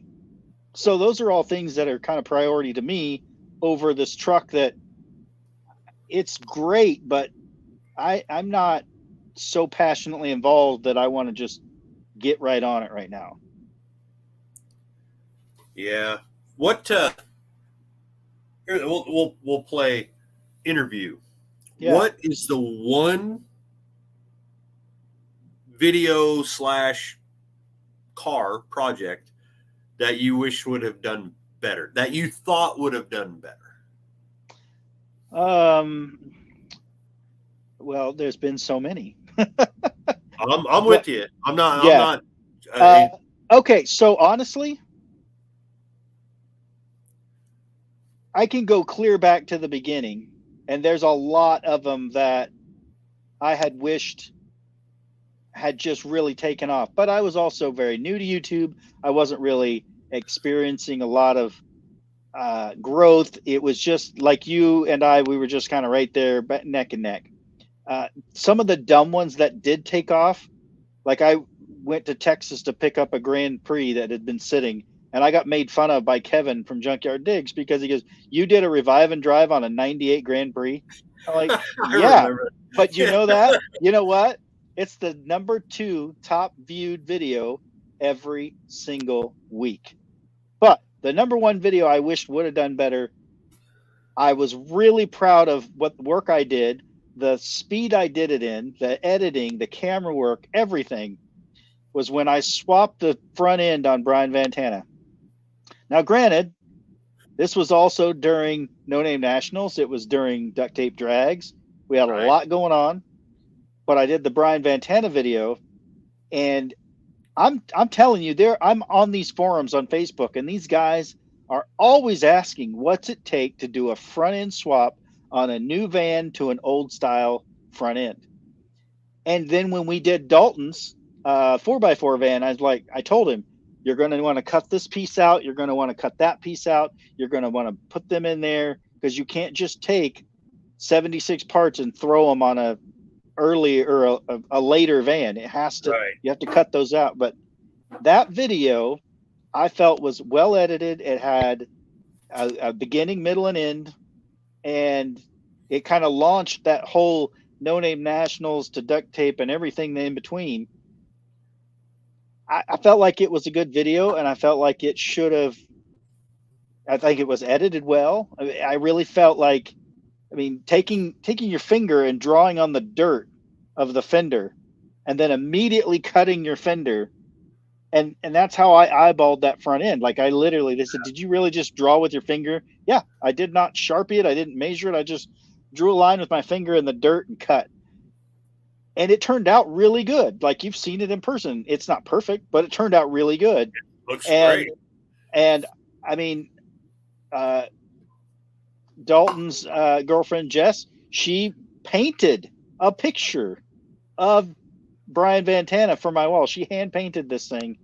It's beautiful. It's hanging on the wall, but it got over 1,000 views, but that's it. Like, that video to me should have done better. And I'm sure I could ask Dalton and he would give me the exact critical points that I need, but it's one of those where I'm proud of it. It's out there if people want to watch it, but you know what? I'm not doing it. I've taken videos down and re-edited and put them back up, and they have done very well. See, that's we're done. We're done with that one. I haven't had time because I've been so busy. Yeah. But the very first video that I put up was me ripping that 400 out of that ambulance. Yep. And rebuild it. That was my first time trying thing with a GoPro. It was terrible editing. Awful. Yeah, we all were terrible. And I know that video will never get any more than it has, because it's absolutely terrible. And I was going to redo it. The one that I'm not upset about it, but I thought would have done better is Bonnie. I agree because that video was good. I brought that car back. I thought for sure that would get me something. I mean, that should have taken off. You know what the best video was? The one that I didn't use my Lumix. I didn't use nothing. I had a friggin' GoPro, and that's when I used my tractor to straighten the roof. That got the most views out of all of them on that car, besides Duct Tape Drags. So here's what I would ask, because there's a couple of videos I would like to see as one of your viewers. So yes, I can go back and watch all of them, and I do. But this is a point that Dalton gave to me, and I'll give to you. I would love to go back and see a full version of Artemis from ground zero in the swamp to what it is today. And yeah, you'd have to cut a lot to get it to an hour and a half, whatever. But Dalton said that. He goes, if you'd go back to your 63 Grand Prix and make it one video instead of I had it all cut up in parts. He goes, that video would probably do really well. And I went, And it's probably time to do that. And I have all the original footage that I could go back and edit. I had that discussion with him too. And I have one on Artemis and I have one on Bonnie, and they're halfway done. Yeah. But Bonnie's the other one I wanted to see. To do these things takes a lot of time because I'm expecting to do that. So see, I got halfway through. With Bonnie, that's the thing. That's all great content. But unfortunately, and I'm not picking on anybody because we chose YouTube, right? Right. This is not a life that it chose us. We chose it. This was our choice. But the viewer either wants to sit down and watch your channel and watch the beginning, middle, and end. Once they're hooked, at least what I'm finding by watching Dalton is he could literally do anything and they're going to watch it. Literally anything. And if you've ever met him in person, you'll know he's either off the wall, ridiculous, or he's kind of boring. I mean, there's really no in between. He's a regular guy, just like everybody, but sometimes he does some really, really ridiculous things. And but he puts that on video and they watch it. One of the craziest things that happened, and you will know this right away. Tony will know it. Yeah. And anybody else that spent time with Dalton, we were we're putting the transmission in Silver Dollar. Okay, I brought the transmission over there. Everybody knows that. They've seen it. So we're jacking the truck up, or he's jacking the truck up. And he puts, I let him do all that because it's his jacks, his stuff. I didn't want to mess with it. So he puts the jack stands underneath the back, underneath the axles on the backside. And he goes around to the front. And I'm off in the corner there where he keeps his toolbox now. And I'm doing something on my phone and something else, right? And all of a sudden, I'm sitting there and I hear, I was like, hey, what the hell was that? And I go in and I look under the truck. He was lowering the truck back on new jack stands, but what he didn't know was the jack stands in the back had creep form. Oh. They were sitting like this, and I looked down and the truck's going. I'm like, hey, the camera wasn't rolling. And he looks underneath and he goes, oh, well, yeah. Well, don't go under there yet. No shit. Yeah. But that's exactly what he does. He's like, yeah, we're going to wait. And I look at him and like, why are we not filming this? And there's just some things he doesn't film, but would be hilarious. It's really bad idea sometimes. Like when we may or may not have set the pond on fire, he didn't put that in any of his videos. And I'm like, this is worth putting in something. So I put it at the very end of one of mine because that's what it's like. Because sometimes it's turning wrenches. Sometimes you're setting an entire water feature on fire. I remember when you guys were putting the motor and trans in the Roadrunner. And I'm working on my own shit, right? And I'm messaging you guys, and you're getting ready. This is before you went live or whatever. Yeah, you went live, and you're on with Wilburn or whoever you had the live. And no, it was Wilburn's. I think there, the phone's up on my little holder on my magnet I used to have. It was sitting against the car, and I'm wrenching, I'm screwing around, I'm cussing, and I'm listening to you guys. And I heard you guys put the transmission together to the motor. And then you were just going to go ahead and stick it in. And I thought to myself, I was like, surely they know that they need to hook that torque converter up now. Otherwise, they're going to have all kinds of problems when they get in it. He did. An hour later. Yeah, he's an hour later, I'm done working. I'm in the garage, and I'm listening to it over my big speaker system, and I hear, who the hell, what kind of garbage did you freaking Mopar, this and that, because you couldn't get them hooked up. And I was like, yep. And it was like, what did he say? well, that one's tight. I guess we only need 2 or something. Like he couldn't get all the bolts in, and then at one point he was one bolt on the cross member on the one side. he was wanting to bump start it, but the torque converter wasn't hooked up yet, and he's like, "Well, I'm used to Chevy that has the flex plate and the Right. It's like no, it's hooked to, no, it's all one thing." So, but yeah, I learned right then and there, I can't afford a Mopar. Like that thing was a pile. That thing was a pile. Yeah. And it was more expensive than anything I own. I got, Mopar has the prettiest cars from that era, but they are gorgeous. You get underneath that. The reason I always piss people off, especially where I'm from, like when you're coming home, you can stop by my hometown to the car show Burnout. I showed it, Oh, right. And I think that's on my itinerary. Yeah. Yeah, it's on your way home, and you guys are welcome to come through. It's a good time, and we've missed it the last 2 years because we've been on Power Tour, and the whole town is Mopar. The whole town. Oh, they're gonna hate me.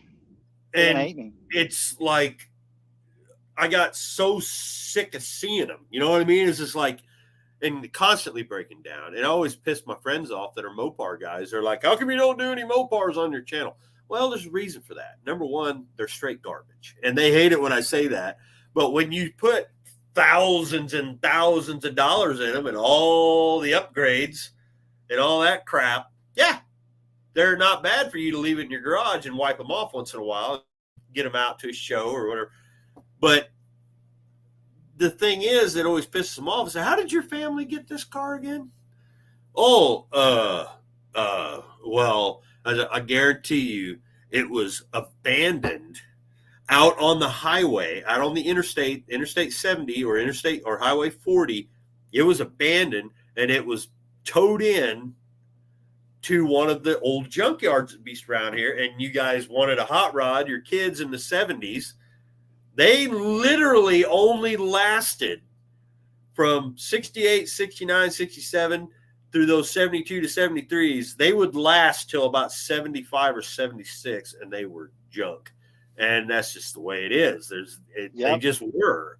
I'm not down in the fact that you can put $100,000 in a car, and yeah, it's screaming demon. They got some of the best motors when they're built. 727 is a great transmission if it's built, but I got a non-built one sitting in that frickin' AMC out there that is a pile. I hate that transmission. It gives me nothing but shifting trouble.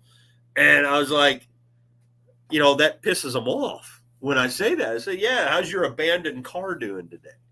Oh, it's abandoned. Right. They get mad. I'm like, I'm sorry.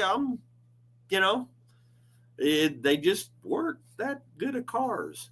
They look fantastic. The purple, crazy purple and the grabber greens and all that. Beautiful cars, front to back. I'm not going to, for one Mopar, what it would cost me to build one Mopar or buy one said Mopar, I have every single one of these cars, including the 2 that I haven't shown on the channel yet that I still got to go pick up. So that's my point is, I grew up in the same era, and Chris Birdsong is kind of my hero right now because he doesn't just work on these things. He drives a General Lee every day. He tows his other cars with his General Charger. With the General Lee.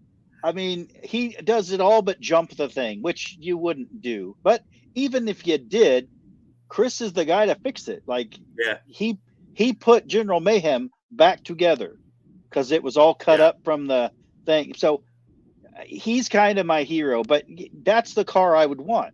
Not necessarily generally, but that year. And I'll be honest, I just saw one the other day. The whole body was there, and it was rusty and it had no drivetrain, but I can't even remember the price, but it was under 10 grand. And I was shocked. I was like, man, I wish I had that kind of money because I should buy that car. Well, Around But here, there's one with no windows, barely on wheels for $5,500. well, that's my point. Is this car was it didn't have the full interior, it didn't have a great drivetrain or anything, but it was all there. And I went, how is this car? I almost think it was around $5,000. And to me, they just don't go for that. Like Yeah. they're so much higher. But give me a second. I gotta be right Yeah. back. Hang out with her. Oh, Yeah. That hurt. I'm getting old. All right, guys, we still got folks watching. So, okay, so the town, I saw somebody ask about what town. That's going to be a Jay question. He sent me the link and I have since lost it. So what's going to happen is we're going to be on Power Tour and I'm going to say, hey, what was that town again? And hopefully it's along my path back to Oklahoma. And because I would love to spend the entire week doing, Hot Rod Power Tour and hanging out with all my friends and just meeting new people, and then end it with a, small town car show. And then meander back along Route 66 all the way home. Because who doesn't want to drive Route 66? But let's see. So I know you guys are from all over. I mean, I saw Canada in here. I know he and I both have folks out of Australia, just everywhere, New Zealand. But wherever you guys are from, like, what do you intend on? Like, what's your summer look like? What events are you going to go to? Are you going to drive your ride? Or are you going to trailer it? Just what is it that you guys are going to do this summer? Trailer it? What? I know, because I've done. Yes, it happens, but I'm just seeing what people are out there. Okay, Patrick's out of Decatur. I was just in Decatur. Okay, so these guys are asking, what town is this show? T-U-Topolis, Patrick. Home of the wooden shoes.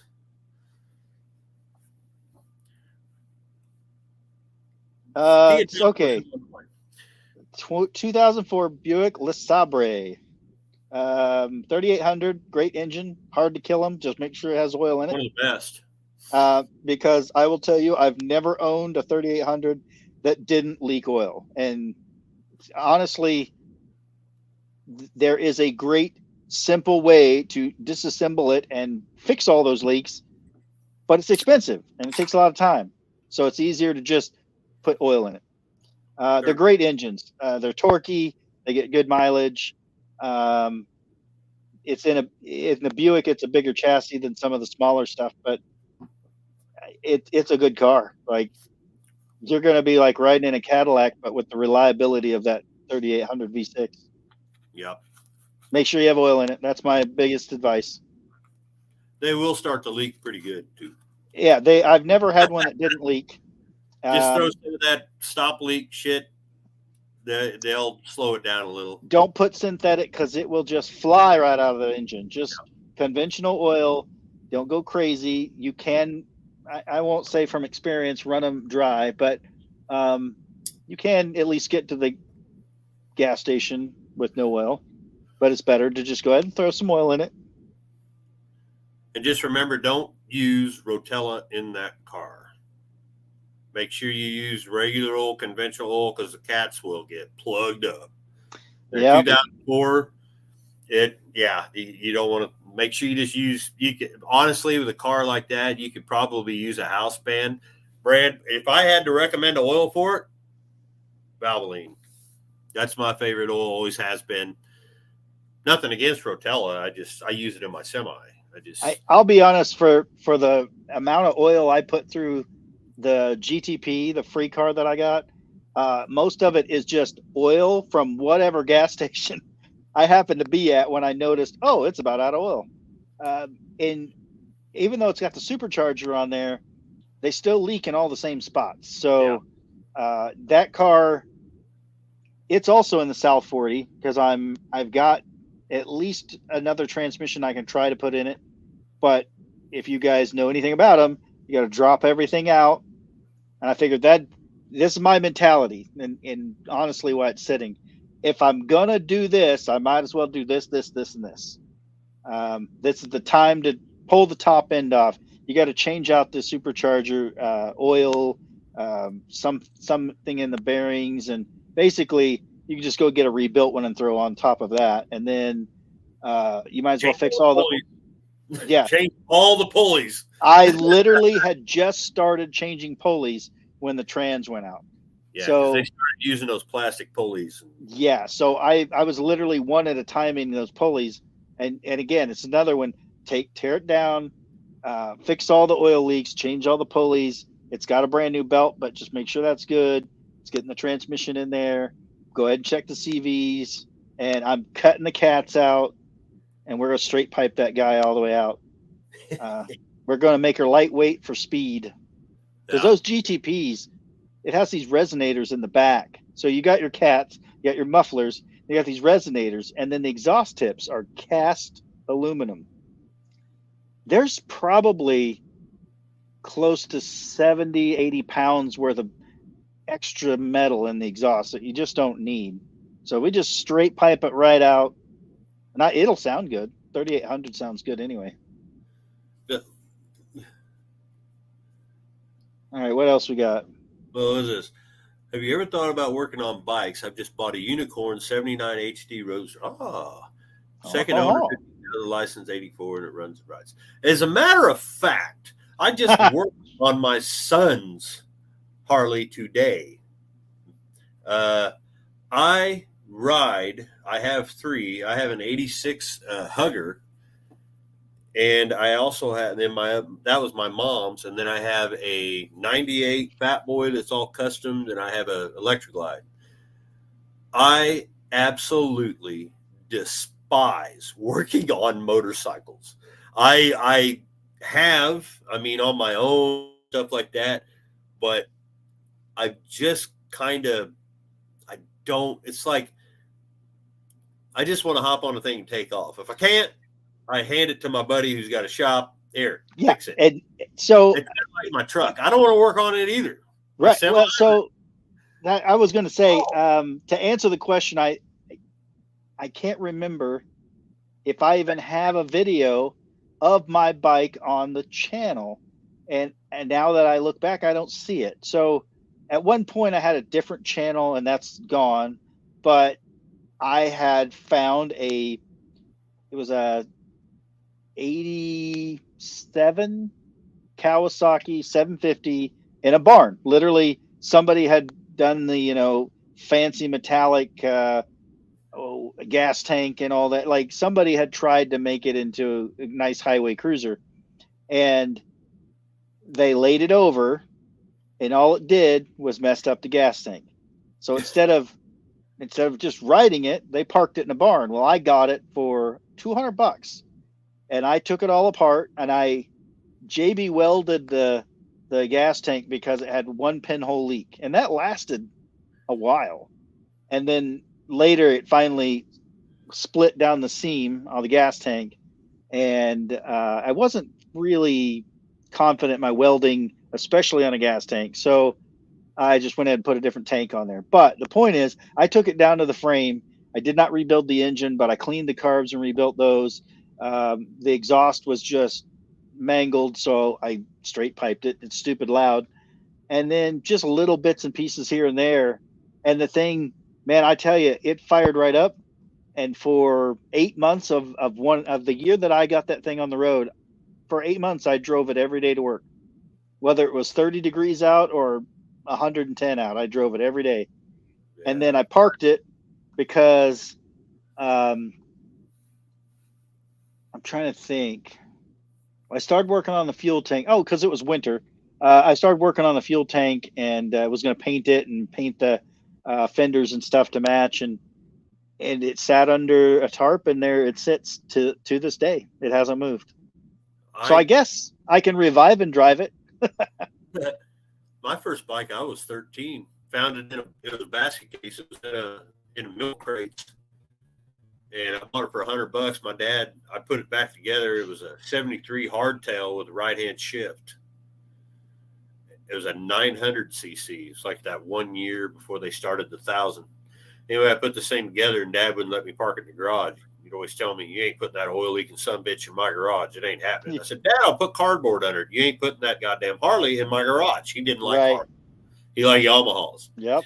So I had that, and, you know, I can tell you that it's real easy to dent a teardrop gas tank slamming your brakes on to miss a deer and literally dent the thing sliding forward. Yeah. I had a guy this happened to me. I was on my hardtail and I'm 16 or whatever, and I'm cruising, deer runs out in front of me, and there was somebody behind me. I slam on the rear brake. Didn't have no front brake. It was just, you know, like a chopper style. I slid forward, and I swear to God, he came up, man, you okay? Because I was sitting there like this on the bike. And he's like, are you okay? I was like, yeah, I'll be fine. Yeah. I put an indention with the area right in the friggin' fuel tank. Wow. And it still, you know, it didn't hurt. It hurt me. God damn, I was Yeah. in pain. I had that one. I had an 82 Sportster. That was the only vehicle I had. When Skylar was probably my oldest son, if you guys haven't seen, he's on the channel. I had this bike, and it was all I had. And I worked in a place 11 miles from here. I used to live just right down the road from where I am now. It was 11 miles to where I worked, and rain, snow, sleet, you know, 120 degrees in the shade. I rode that bike, and that's all I had. Yeah. I was just a biker. And I had a Bronco that I was too lazy to fix. So, you know, I just, I've always rode. I've always had a Harley. I took a little break, but I've always rode. I haven't really put them on my channel because I really ain't had to work on anything on. Well, that's the other thing. It's like after a certain point, unless you're doing a full rebuild, it's a bike. Like I get it. Some people it's mysterious, and I'll be honest. Until I pulled the one out of the barn, I knew about bikes. I grew up riding bikes, and you know, it is what it is. But it wasn't all that mysterious to me. But it was fun to take it, bring it out of the barn, knock all the mud daubers off, and you know, just fix the stuff that wasn't right, and then literally you get on and ride it. The worst thing that could happen is if it sat for more than a couple days, you'd have to maybe jump it. That was about it. The thing fired up every time, ran flawlessly. I took it on lots of road trips, and then back and forth to work every single day. So it's I guess if my channel was steered that direction, or I did custom bikes, or I could paint at all, like I can't even paint as well as you did on Artemis. Let's be honest. You know, it doesn't look good. I got to sand it all back down. here's the thing. We are not body guys. We are not paint guys. The best we can ask for is a 10-footer all day. I'm asking at least for a 30. Of course, here's the thing. That's the beauty of YouTube, and of course Snapchat is it looks real good on camera. Yeah. Yep. Amber come in, she was after I did that. I'd sent you a Snapchat and you and Dalton, and I walked in the house. Said, "Honey, I was so proud of it." I said, "You need to come out here and see this. I can't believe this looks like this." She goes out there, and the first thing she's like, I said, "What? It's so shiny." Is it painted? I was like, "Are you serious? You know what this thing looked like just an hour ago?" You know, and she wanted to. That's the danger. That's the danger. Old school, you know, looks like it just come out of the swamp. And I said, we can't do that. I've talked to numerous people. I talked to Dalton, Buzz, everybody, and they said you need to put something on that roof, or it's gonna go bubble. And the more I sanded, the more soft spots I found. And I said, yeah, this thing needs. So it ain't going to be that shiny when I get done with it. I'm going to take 320 and just knock it down a little bit. Knock it down, and I'm just going to wipe it off. And Hey, then. but Poppy's got a hold of you, right? No. I thought they did. Uh-uh. Well, they have your number. I thought they were contacting you. Because, well, the thing I'm going to do is They have a flat and a satin. That's the thing is it'll be a flat. Yeah, and you could. So that was the beauty of going to the Starboard Car Show because Poppy's invited me. I got to see the full line of everything they got. They had from the stuff I put on mine, which is Shine Juice. It's actually Vice Grip Garage, but Poppy's makes it. It's a version of. So it's not boiled linseed oil like the other company does. Yeah, I knew that. It's not that. It's a. I mean, to me, it's a very unique product. I can't compare it to anything else. It's got a really nice smell. It reminds me of using Aerocroil because that has a really nice smell too. Wow. But to me, it's like rubbing ATF on stuff. Like it gives that kind of depth and shine to stuff. Yeah. But it lasts for, like 3 months. And then as long as you could set it out in the rain and everything else and wash the car and then do it again. But, and then I got to see the flat. There's a couple of cars there that were flat. Most everybody likes the satin. I mean, the satin that's the happy medium because flat almost looks too flat. Yeah. Because most, like Artemis, has a satin finish. Like it is kind of satin. There's, some shiny spots and some dull spots, but it's kind of satin. But full gloss just wouldn't look right on Artemis. No, it needs to be. I'm thinking the satin. I was maybe thinking flat, but I don't want to do it and then not be happy with it. And so everybody I've talked to that, because I wanted flat, and they said, "Don't do flat, do satin. You'll thank us later." And I mean, since they're providing the product, who am I to argue? Like if I decided to go flat, I have a flat kit and I have a gloss kit, and to mix them together, it makes satin. But every car I saw that was satin, they all said we all wanted flat, and we're so glad we did satin. And I can see it. It looks patinaed. It looks rat roddy. It's slightly nicer than coming straight out of the swamp. And it's such a hardened finish. Literally, you take it to the car wash and wash it, knock the dirt off of it. It still looks like it did when you sealed it. So, sorry, yeah. Ed had a girlfriend. I mean, hey, they can't all be Dolly. I mean, sometimes you got to take what you get. Now, I got an idea for the car, and I'm not telling Amber anymore about it. I'm just going to do. It's one of those. Look what I did, and love it or hate it, the outcome is what it is. I can tell you, she's probably not watching anyway. She's crafting. Like the idea. What's his name was here? Joe. Yeah. The wheels I want to put on it are going to be the gray, and then it'll be obviously a more of a hot rod tire, like a white raised letter tire, but I'm putting the big white walls, like the big 3-inch white walls all the way around that. And because it's going to be a lower tire, it's going to sit a little lower. And then I wanted to put, like you said, some kind of treatment on that. Yep. To fit it all in. And I think that thing will look absolutely, I never use this word, sick. I think it would just a big ass car like that's all rat roddy, and it already sounds good.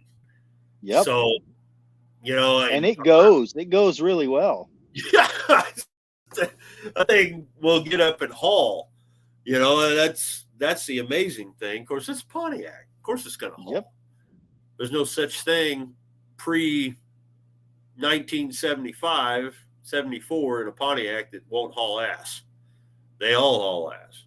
And Right. for a big car like that to do 11 seconds in an eighth of a mile untuned, holy shit. But yeah, I mean, I'm going to, if they get a hold of me, they do. If not, I'm going to I'll figure out something because I got 2 cars to do, not just one. I want to once I get Blanche up here, the Ranchero, I'm going to fix some of the crap on it, and then it's going to get cleaned up real good, and I'm going to put a treatment on it too. Even though it's gel coat, you won't really see it through that gold, but at least it'll be treated, I don't know. That thing might look good. That thing might look good with the gloss. Put the gloss on it, and it'll just be shiny as shit. I was shocked. So crazy lines, Okay, so the owner of Poppy's, he has 2 beautiful Chevy trucks, 50s, Chevy trucks. One's his and one's his wife's. He's got one that is, I think it is satin, but it looks flat. It's beautiful blue and flat. And it's got kind of that, they put the blue and then they scuffed it and made it look patina. But right next to it is his wife's, and it's a very similar truck, but it is the glossiest, shiniest thing. And I loved them both. They both looked great. But every one that I saw do the full gloss, I was actually starting to think, well, the 63 would probably look really good in full gloss. I'm not going to do it. Like, I'm probably still going to stick with satin, but the more I talk to people, everyone agrees that like the wheels and tires should be understated. The interior should be understated. Everything should basically just fall into the background so that the patina of that car and the beautiful lines and everything else stands out. So it's almost like, do I satin or do I gloss it? Like, I don't know. I'll figure it out right before I do it. But right now it's shine juiced.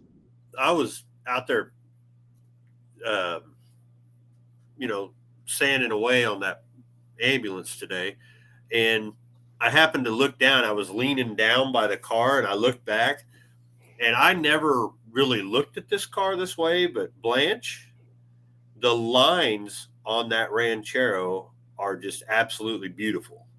I was sitting there, I never looked at it that way. I was sitting there the way that it comes back, and this is because I never seen it this way until you look at the way that Blanche is with the snorkel and the side pipes and the wheels.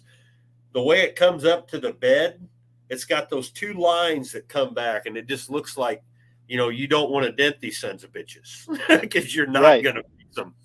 And I was like, it's not coming back. And I was looking at it, and I was like, man, you know what? I think I am going to treat this because this thing's shining on those little lines that come up over the tire hump, the rear wheel. I was like, yeah, I think that would look good with something, And I never really think that way. I just think put them on the road, I was like, you know what? I'm taking this on Power Tour. It's probably going to be one of the only ones. It's definitely going to be stick out like a sore thumb, Especially I'm going to have earplugs in the entire trip. Me and Zeppy took it on that 300-mile trip, and I'm already deaf. And I was like, got home, and I was like, oh, my God. Because those side pipes, they're loud. There ain't nothing left in those glass packs. And those side pipes are bad. Okay, so not to switch subjects, we're kind of in the same subject, but do you got your hotels for Power Tour? Because that's a ways away. Like it's months away, but they're not sold out. I friggin' booked those the day that it came out. I got the tickets for 2 cars, and I right away went on booking.com. Okay, so do you have your itinerary? No, they don't give you that until you get there. No, I mean for your hotels. What do you mean? Like where are you staying? Because like Dalton's bringing Boogie Van, so they're gonna do the Van a Rockin' thing. And if I had Vantana, like I know if I just fix that 700 R4, Vantana could go, but I really want to bring the 63. Like I think it's time for the 63 to get some attention. But I'm being asked, where am I staying? So I asked Dalton, and Dalton's like, we got the van. All right. So he'll probably, I trust Dalton, but he'll probably be staying at a hotel along the way somewhere. Just because, like I did, it made sense for certain places, right? Right. But I'd kind of like to stay in my group. So if you've got your stuff figured out, I might just figure out where you're at. Yeah, I can give you the itinerary. I have it all. Because you have similar hotel taste as I do. Like, oh, it's got a bed and a bathroom? Cool. Well, because I'm bringing Zeppelin, he likes a pool.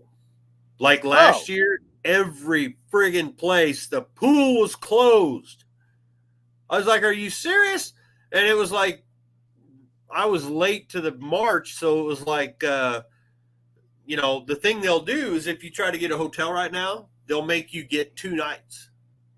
Because once they figure out Power Tour's coming through, they'll have some rooms available. It'll be like $320 a night because you have to pay for 2 nights. But that makes no sense. The thing about that is the way that the route goes right now. And you don't have to follow the route. Like if you start at Beach Bend and then you go down to Nashville, the next one's Louisville. So you could actually, if you didn't want to follow the route completely and you can't find a hotel, you can go from Beach Bend to Nashville. You can leave Nashville, go back to Beach Bend, you know, or wherever it is, Bowling Green, Kentucky. You can go back there and stay, and then go to Louisville, and then you can go see. It's there, Louisville, Hebron, yeah. So you could go back to Bowling Green after Nashville, go to Louisville, and you could take off and head towards Hebron, Ohio, basically Columbus. Head that way, stay there, and you don't need one. Well, you will. Obviously, you ain't going to drive all the way home from frickin' Indianapolis. And I mean, you could. I don't Not recommend in a 63 Grand Prix. I'd give yourself an extra day because it happens. And the nice thing is Indianapolis, we're only 156 miles, 168 miles, like that. We'll just go to Scott's in Nashville. He says he lives there, so we'll just go stay with him. Why are we staying over by his house? I kind of have an idea where he lives because I've stayed. I was going to say, why would I pay for a hotel? I can just sleep in his couch. There's your Nashville. No, I try not to completely glob onto everybody, but yeah, but I mean, Scott, that's a no-brainer. If you can't find something, and it's right, he's not too far from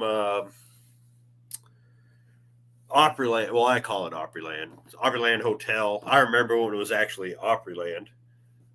Yeah. But okay, get this. You've seen the GMC, the square body we got? Yeah. Okay. You've seen the rust, right? Yep. And you know, I did the old boot test on the floors and they were there until I got up underneath and realized that it is flashing, laying on top of what was left of the floor. And then he put the rubber mat back over it. So it is 100% a farm truck. It has been put through its paces. That's why we paid what we paid for it. But it's a runner, fired right up, ran. Some dude, and I was beginning to think this was a scam, but he's got a legitimate Facebook. He's got regular posts. He's not a scammer. He wanted to buy it. Well, we weren't looking to sell it. And I told Becca, she's the title holder. He said he said he'd pay $5,000 for that thing. I think he's full of it. Like it's a 3/4 ton farm truck that has lived as a farm truck its whole life. The passenger seat's fine.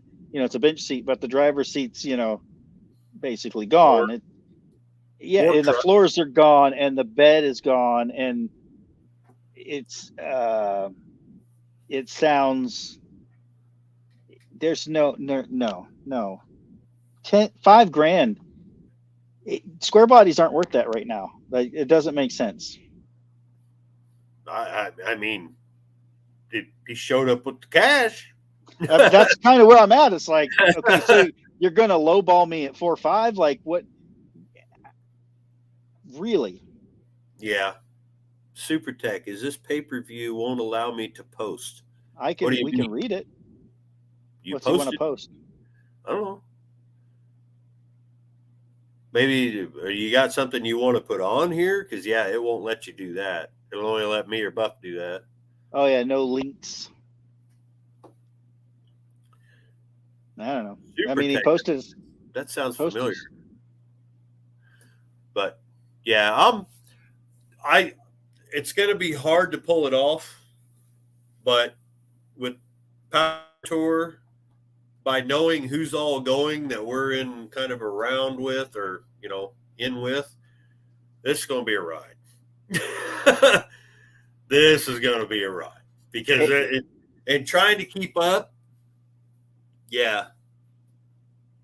I don't know. Because, we got some things we want to do. Nashville. I used to live there off and on when I was doing studio work. I don't have a big thing for Nashville, but Louisville, Kentucky, that's where Waverly Hills is. Oh, and there's a famous cemetery there where Cassius Clay or Muhammad Ali is buried. It's a huge cemetery, beautiful cemetery. And Amber had an aunt, a great aunt, I can't remember. I think it's a great aunt that was at Waverly Hills with TB back in the day. And she wants to go there with Artemis to get a picture with Artemis at Waverly Hills, an ambulance at the hospital, and then maybe one of the old school Southern style. We got to find a Southern style cemetery to get the picture of the car, next to it with her. And she's going to have her full get up, her whole, I don't know what you want to call it. She did, the whole creepy get up. But yeah. Oh, Byron's place was the one I was thinking of. Yeah. But we ain't worried about Byron. He don't know how to put gas in the truck. So we don't have a lot of faith in him. You can quote me on that. There you go. Who's the wife in that marriage? She probably goes out, every vehicle's out of gas, and he's the last one that had it. I've never been to frame, and it was friggin' out of gas. I've never been to Nashville. I've been to Tennessee. I had to go in there for training to Oak Ridge, of all places. But I've never been to Nashville. This I agree with. I'd love to. That would be amazing. Agreed. Nashville, if you're going to go downtown, see it. You want to go see it. You want to see all the stuff on, all the big street and all the BS touristy stuff. Make sure you don't leave that area. Because if you go where the Titans ballpark is, there's a TA. If you go behind that, you're probably not going to come out. Oh. So make sure. Yeah. And I know places like that. Tell you where not to go. Yeah, that's one of those where it's like it's okay here, but don't go over here. Yeah. Unlike Memphis, where just don't go anywhere. Oh, yeah. Don't go anywhere. I definitely want to visit Memphis, but it'll be like, hey, there it is. And then keep going. I wanted to go when we were down there for Power Tour. We was in the Javelin. It was all four of us, me, Amber, Aiden, and Zay. And I wanted to take them to Sun Records. But the day that Sun Records was open, we went through there. it was the whole street was covered with "I'm not going there." You know what I mean? Yep. So it's like there was cars getting broken into all around. There was 3 of them broken into at the parking lot of the hotel. They had 2 security guards. I mean, it's just people were getting their freaking Challengers taken at gunpoint right downtown. The town's just hell. Luke Finley, Thunderhead Yep. 289. I was talking to him the at Memphis. I was talking to him at the venue we were at, and that night they went downtown, and I seen him the next day, and he goes, "Man, I seen the dude get stabbed right in front of me." I was like, "What?" Yeah, we were downtown, and the guy was on this corner, and I was like, "I need to get the hell out of here." And that was in, next day was Nashville, which thank God we were late, because whoever was running the intake to the venue should have had it was bad. If you don't believe me, the best one to watch is Lucor Racing, Austin's video last year or 2 years ago, Power Tour going into Nashville. Everybody was pulling off in the grass under trees because everybody was overheating.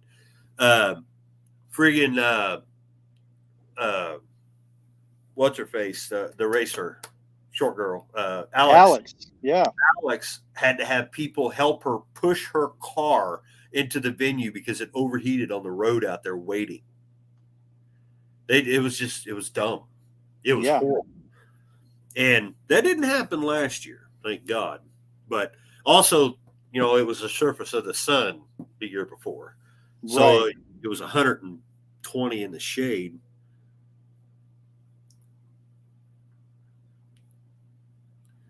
Yeah, you got to go to Memphis with somebody. I've been to Memphis many times. I used to drive a semi through there all the time. You don't want to get caught in places like the friggin' O'Reilly's and AutoZones have armed guards inside. I got bearings for the Javelin in an AutoZone. Me and what was his name? I'm still friends. I seen him last year too. I talked to him all the time. LS Swap Vega on Instagram. He's from Arizona. And he took me from the hotel to this AutoZone in his Vega. And we're sitting there talking. We walk in, and we're a little out of our place. Let's just say, both of us are very Irish, and we walk in this place, and all of a sudden, this huge guard. I mean, I'm 6'3", and this guy towered my ass. He comes walking from behind this counter, and you see all these people like get to attention, like they're paying, what's happening. And he's got an M4 right here in his hand.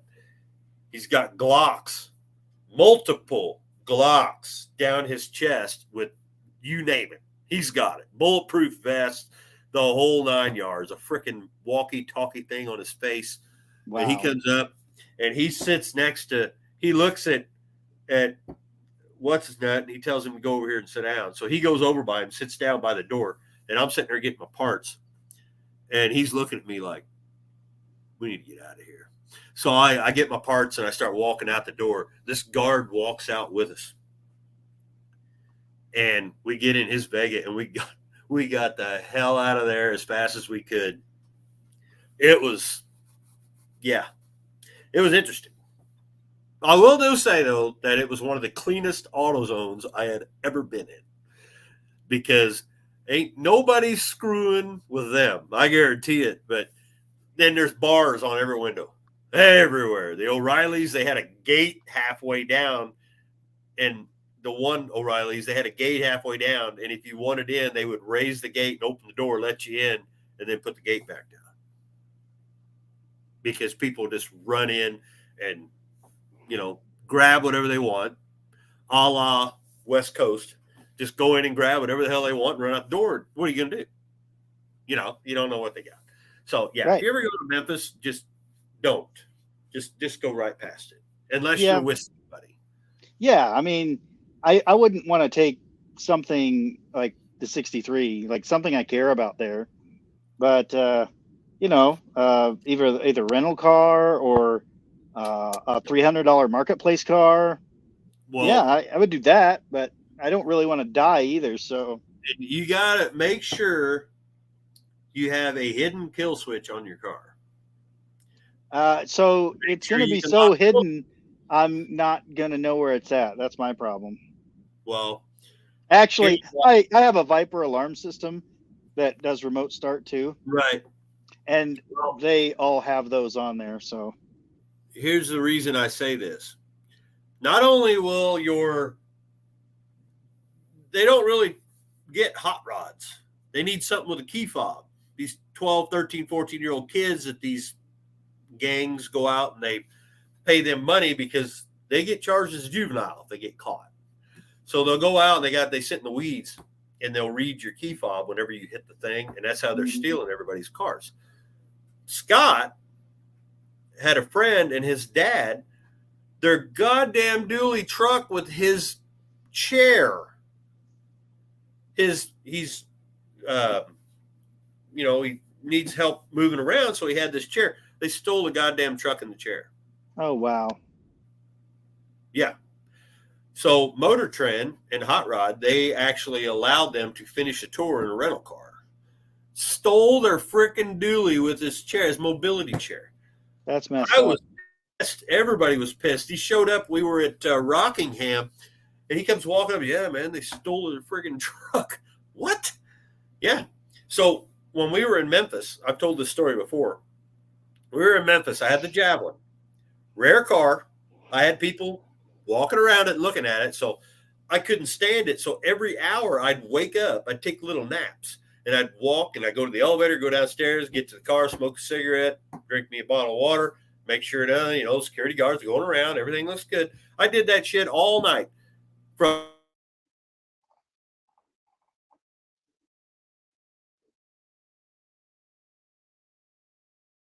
woke up at 7. I walked down the stairs, cops everywhere. 2 cars, broken windows. Another one was stolen. It's like, what the hell? And I'm like, well, that's great. At least my Javelin's here. I'm looking at the windows, and because I have a kill switch on that, so you wouldn't know where the hell it started at. I'm there looking at it, and I had placed a starter. That was another thing that went bad. Imagine that. So I jack it up and I crawl underneath, and I just talked to this really nice couple that had a brand new, what do they call the 1320 whatever Challenger or whatever. Oh yeah, yeah. Little B on it and all that shit. And really nice couple. I actually saw them last year too. But I'm sitting there talking to them, and there's this black SUV with this guy with his glasses down, and he's reading something. And I'm talking to him, and I didn't think much about him. So I go and I slide underneath my car, and he called me by my first real name, and he goes, well, Jay, I hope your friends are armed. I'm underneath the car. What? So I slide out my ass out from underneath that car, and I sit up and I look at the guy, and he's sitting there looking at me through the window, and he goes, I said, what was that? And he goes, well, I hope your friends have a gun or something like that, a pew-pew. He says, because like 8 of those got stolen at gunpoint last night. Wow. And I said, okay. And he says, you're a long way from home, Effingham. I was like, He's what? done his research. Oh, yeah. And I'm sitting there thinking, what the hell are you talking about? And he goes, oh, yeah. He says, he puts his hand out his window, and he said a name, and he said Federal Marshal. Oh, man. And I'm sitting there going, and I walk up and I shake his hand. Goddamn assault rifle, guns, badge, you name it. He had it all in there, and he wasn't reading a book. He had this little machine that he was just going crazy on. And I said, how'd you know I was from Effingham? And he goes, I even know what day you were born. I know everything. And he's smiling. And I'm like, well, man, hey. And he goes, no, you're fine. He says, there's 25 or 30 of us in the tour. And I said, oh, okay. And he's sitting there talking to me. And I said, well, I'm kind of glad my car didn't get stolen. Mine's kind of rare. And he goes, Jay, they wouldn't know how to start your damn car. He says that even, they don't know how to use a key if it ain't got a key fob. He says they were probably sitting out here. He says, my understanding by security footage, you were down here every hour on the hour. He knew. And I was like, yeah, that's right. Because I was afraid my car's going to get stolen. He says the whole time you were there, these kids were in the weeds. And they were waiting for the right moment. Yep. And as soon as I went upstairs that last time, they had a shift change on that security guard force. And they came in. They stole one car and broke the windows out of another one. And I was like, oh, my God. I said, thank God for dumb kids. Yep. Because I would have been stuck there. And, but yeah, that happened the entire tour. I did have to run some people off in Nashville. I seen them walking around my car at the hotel, and I seen them again at Nashville. I said, you guys staying here again? Oh, no. We're staying across the bay. I said, yeah, I think you better get away from my car. I said, nice to meet you. You didn't have these problems in Arizona like I didn't at all. Hell no. Because I may or may not have accidentally left Brian Vantana unlocked once or twice, and even in a town as big as that, nobody touched it. Now, granted, I mean, they'd probably have to go to the health department if they did touch it, but I was shocked that I guess I'm used to small town, but at the same time, I still locked the car. I mean, opportunity knocks, somebody might answer, but yeah, I guess I'm not mentally prepared for that. Taking the 63 it's not a perfect car, and I just, as much as I don't really like, I don't want it stolen, but it's got insurance, so whatever. But I'm just going to make sure I take everything in at night. That's kind of where I'm at with it. If you're unsure, they make GPS things now. It may or may not have an air tag already. Well, the other thing is I tell Amber this, I tell everybody this. If they want it that bad, let them have it. Don't fight them. Just go ahead, take it. Right. Yeah, that's not going to be my issue. It's going to be just making sure I bring in, personal stuff, so that doesn't go with it. Plus, the 63, if it sits on the ground, it ain't going nowhere. I mean, you're literally dragging it onto a trailer. Somebody asked me one time, he says, you got all them cars in your yard, ain't you scared somebody's going to steal it? And I said, well, if they try, don't worry. I've got an ambulance and a hearse, so you can either take it to the hospital or I can take it to the grave. Which one you want? That's why I say in my videos, and I got one person gave me shit about that. I say, well, curiosity kills the cat and the trespasser. Yep. I think until you try to steal shit. Other than the ring of people that you were talking about, most people are good, and most people do want to come look at your stuff. And I mean, for the most part, they're going to try to respect your stuff. Yeah. And even I've had people walk up to my stuff and open the door and all that, and I'm always the first one to say, no, it's fine, go ahead. But at the same time, other people would be like, I can't believe you touched my stuff. But I'm always a guy that tries to generally ask before I just start going through somebody else's car. But I also go, hey, so I'm shooting this for YouTube. Can I get closer? Especially the ones that are roped off at car shows. They let me just trample all over their car just to shoot it for video. But then again, guys with regular cars like you and I say regular, you have the 1 year, trifecta. I'm the 1 year king. Yeah, but it's but regular cars, hey, I want to see this. Can I get closer? Oh yeah, get in it, sit in it, whatever. Most people are cool about it. But I always try to ask first. Right. The thing that I'm doing is, like I said, we're coming back to that car show here. I know the people that run the car show part of it. Matter of fact, I know all of them, small town.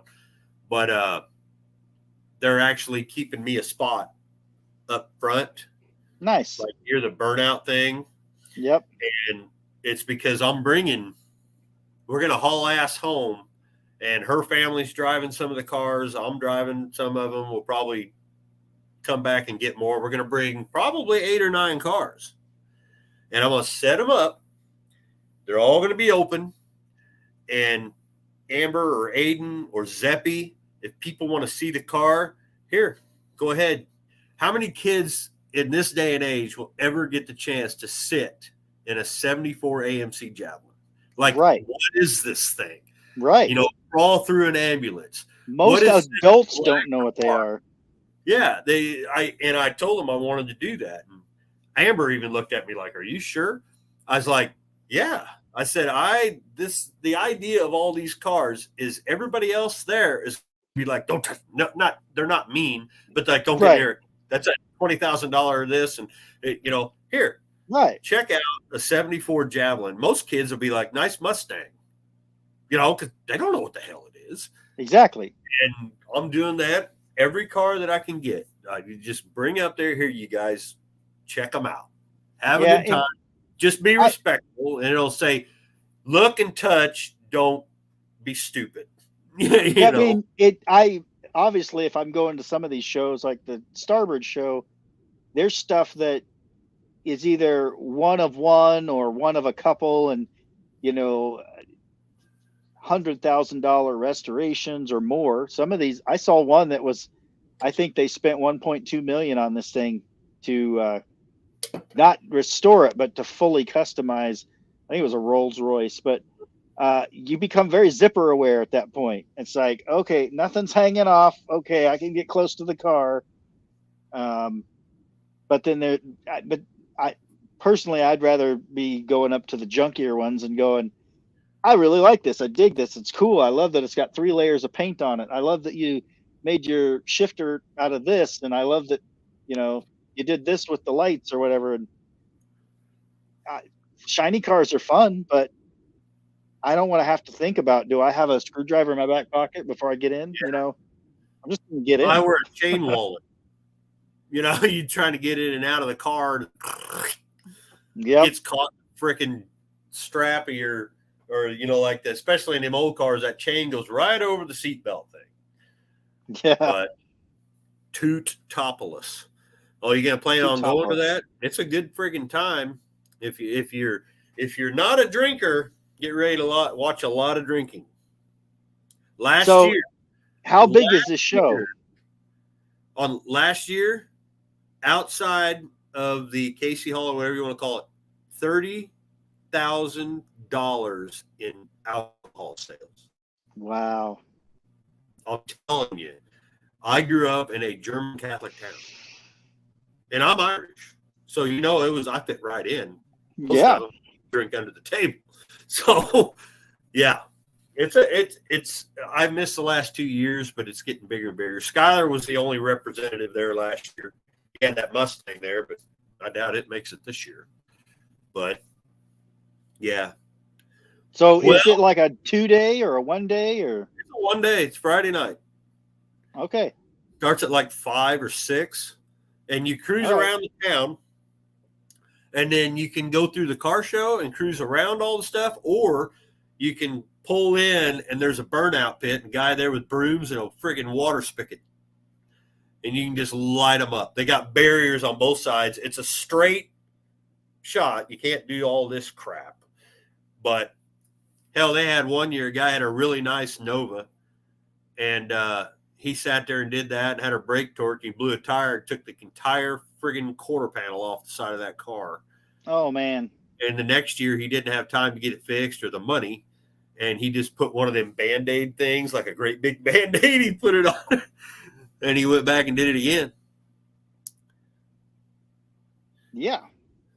We'll try to put it on the radar, but. Yeah. Well, you know what? I got to be up at 5 o'clock. So I get that. Time to go. Appreciate you stopping in, everybody. Not a problem. I don't get to do lives very much anymore. I know I used to do the Thursday night thing, but I just can't. I might be able to do some in the summer, but I don't know. But I'm going to get on out of here. Or See you I'm later. gonna end this stream. Appreciate y'all. Y'all take care. All that good stuff. Thanks for coming, Pat.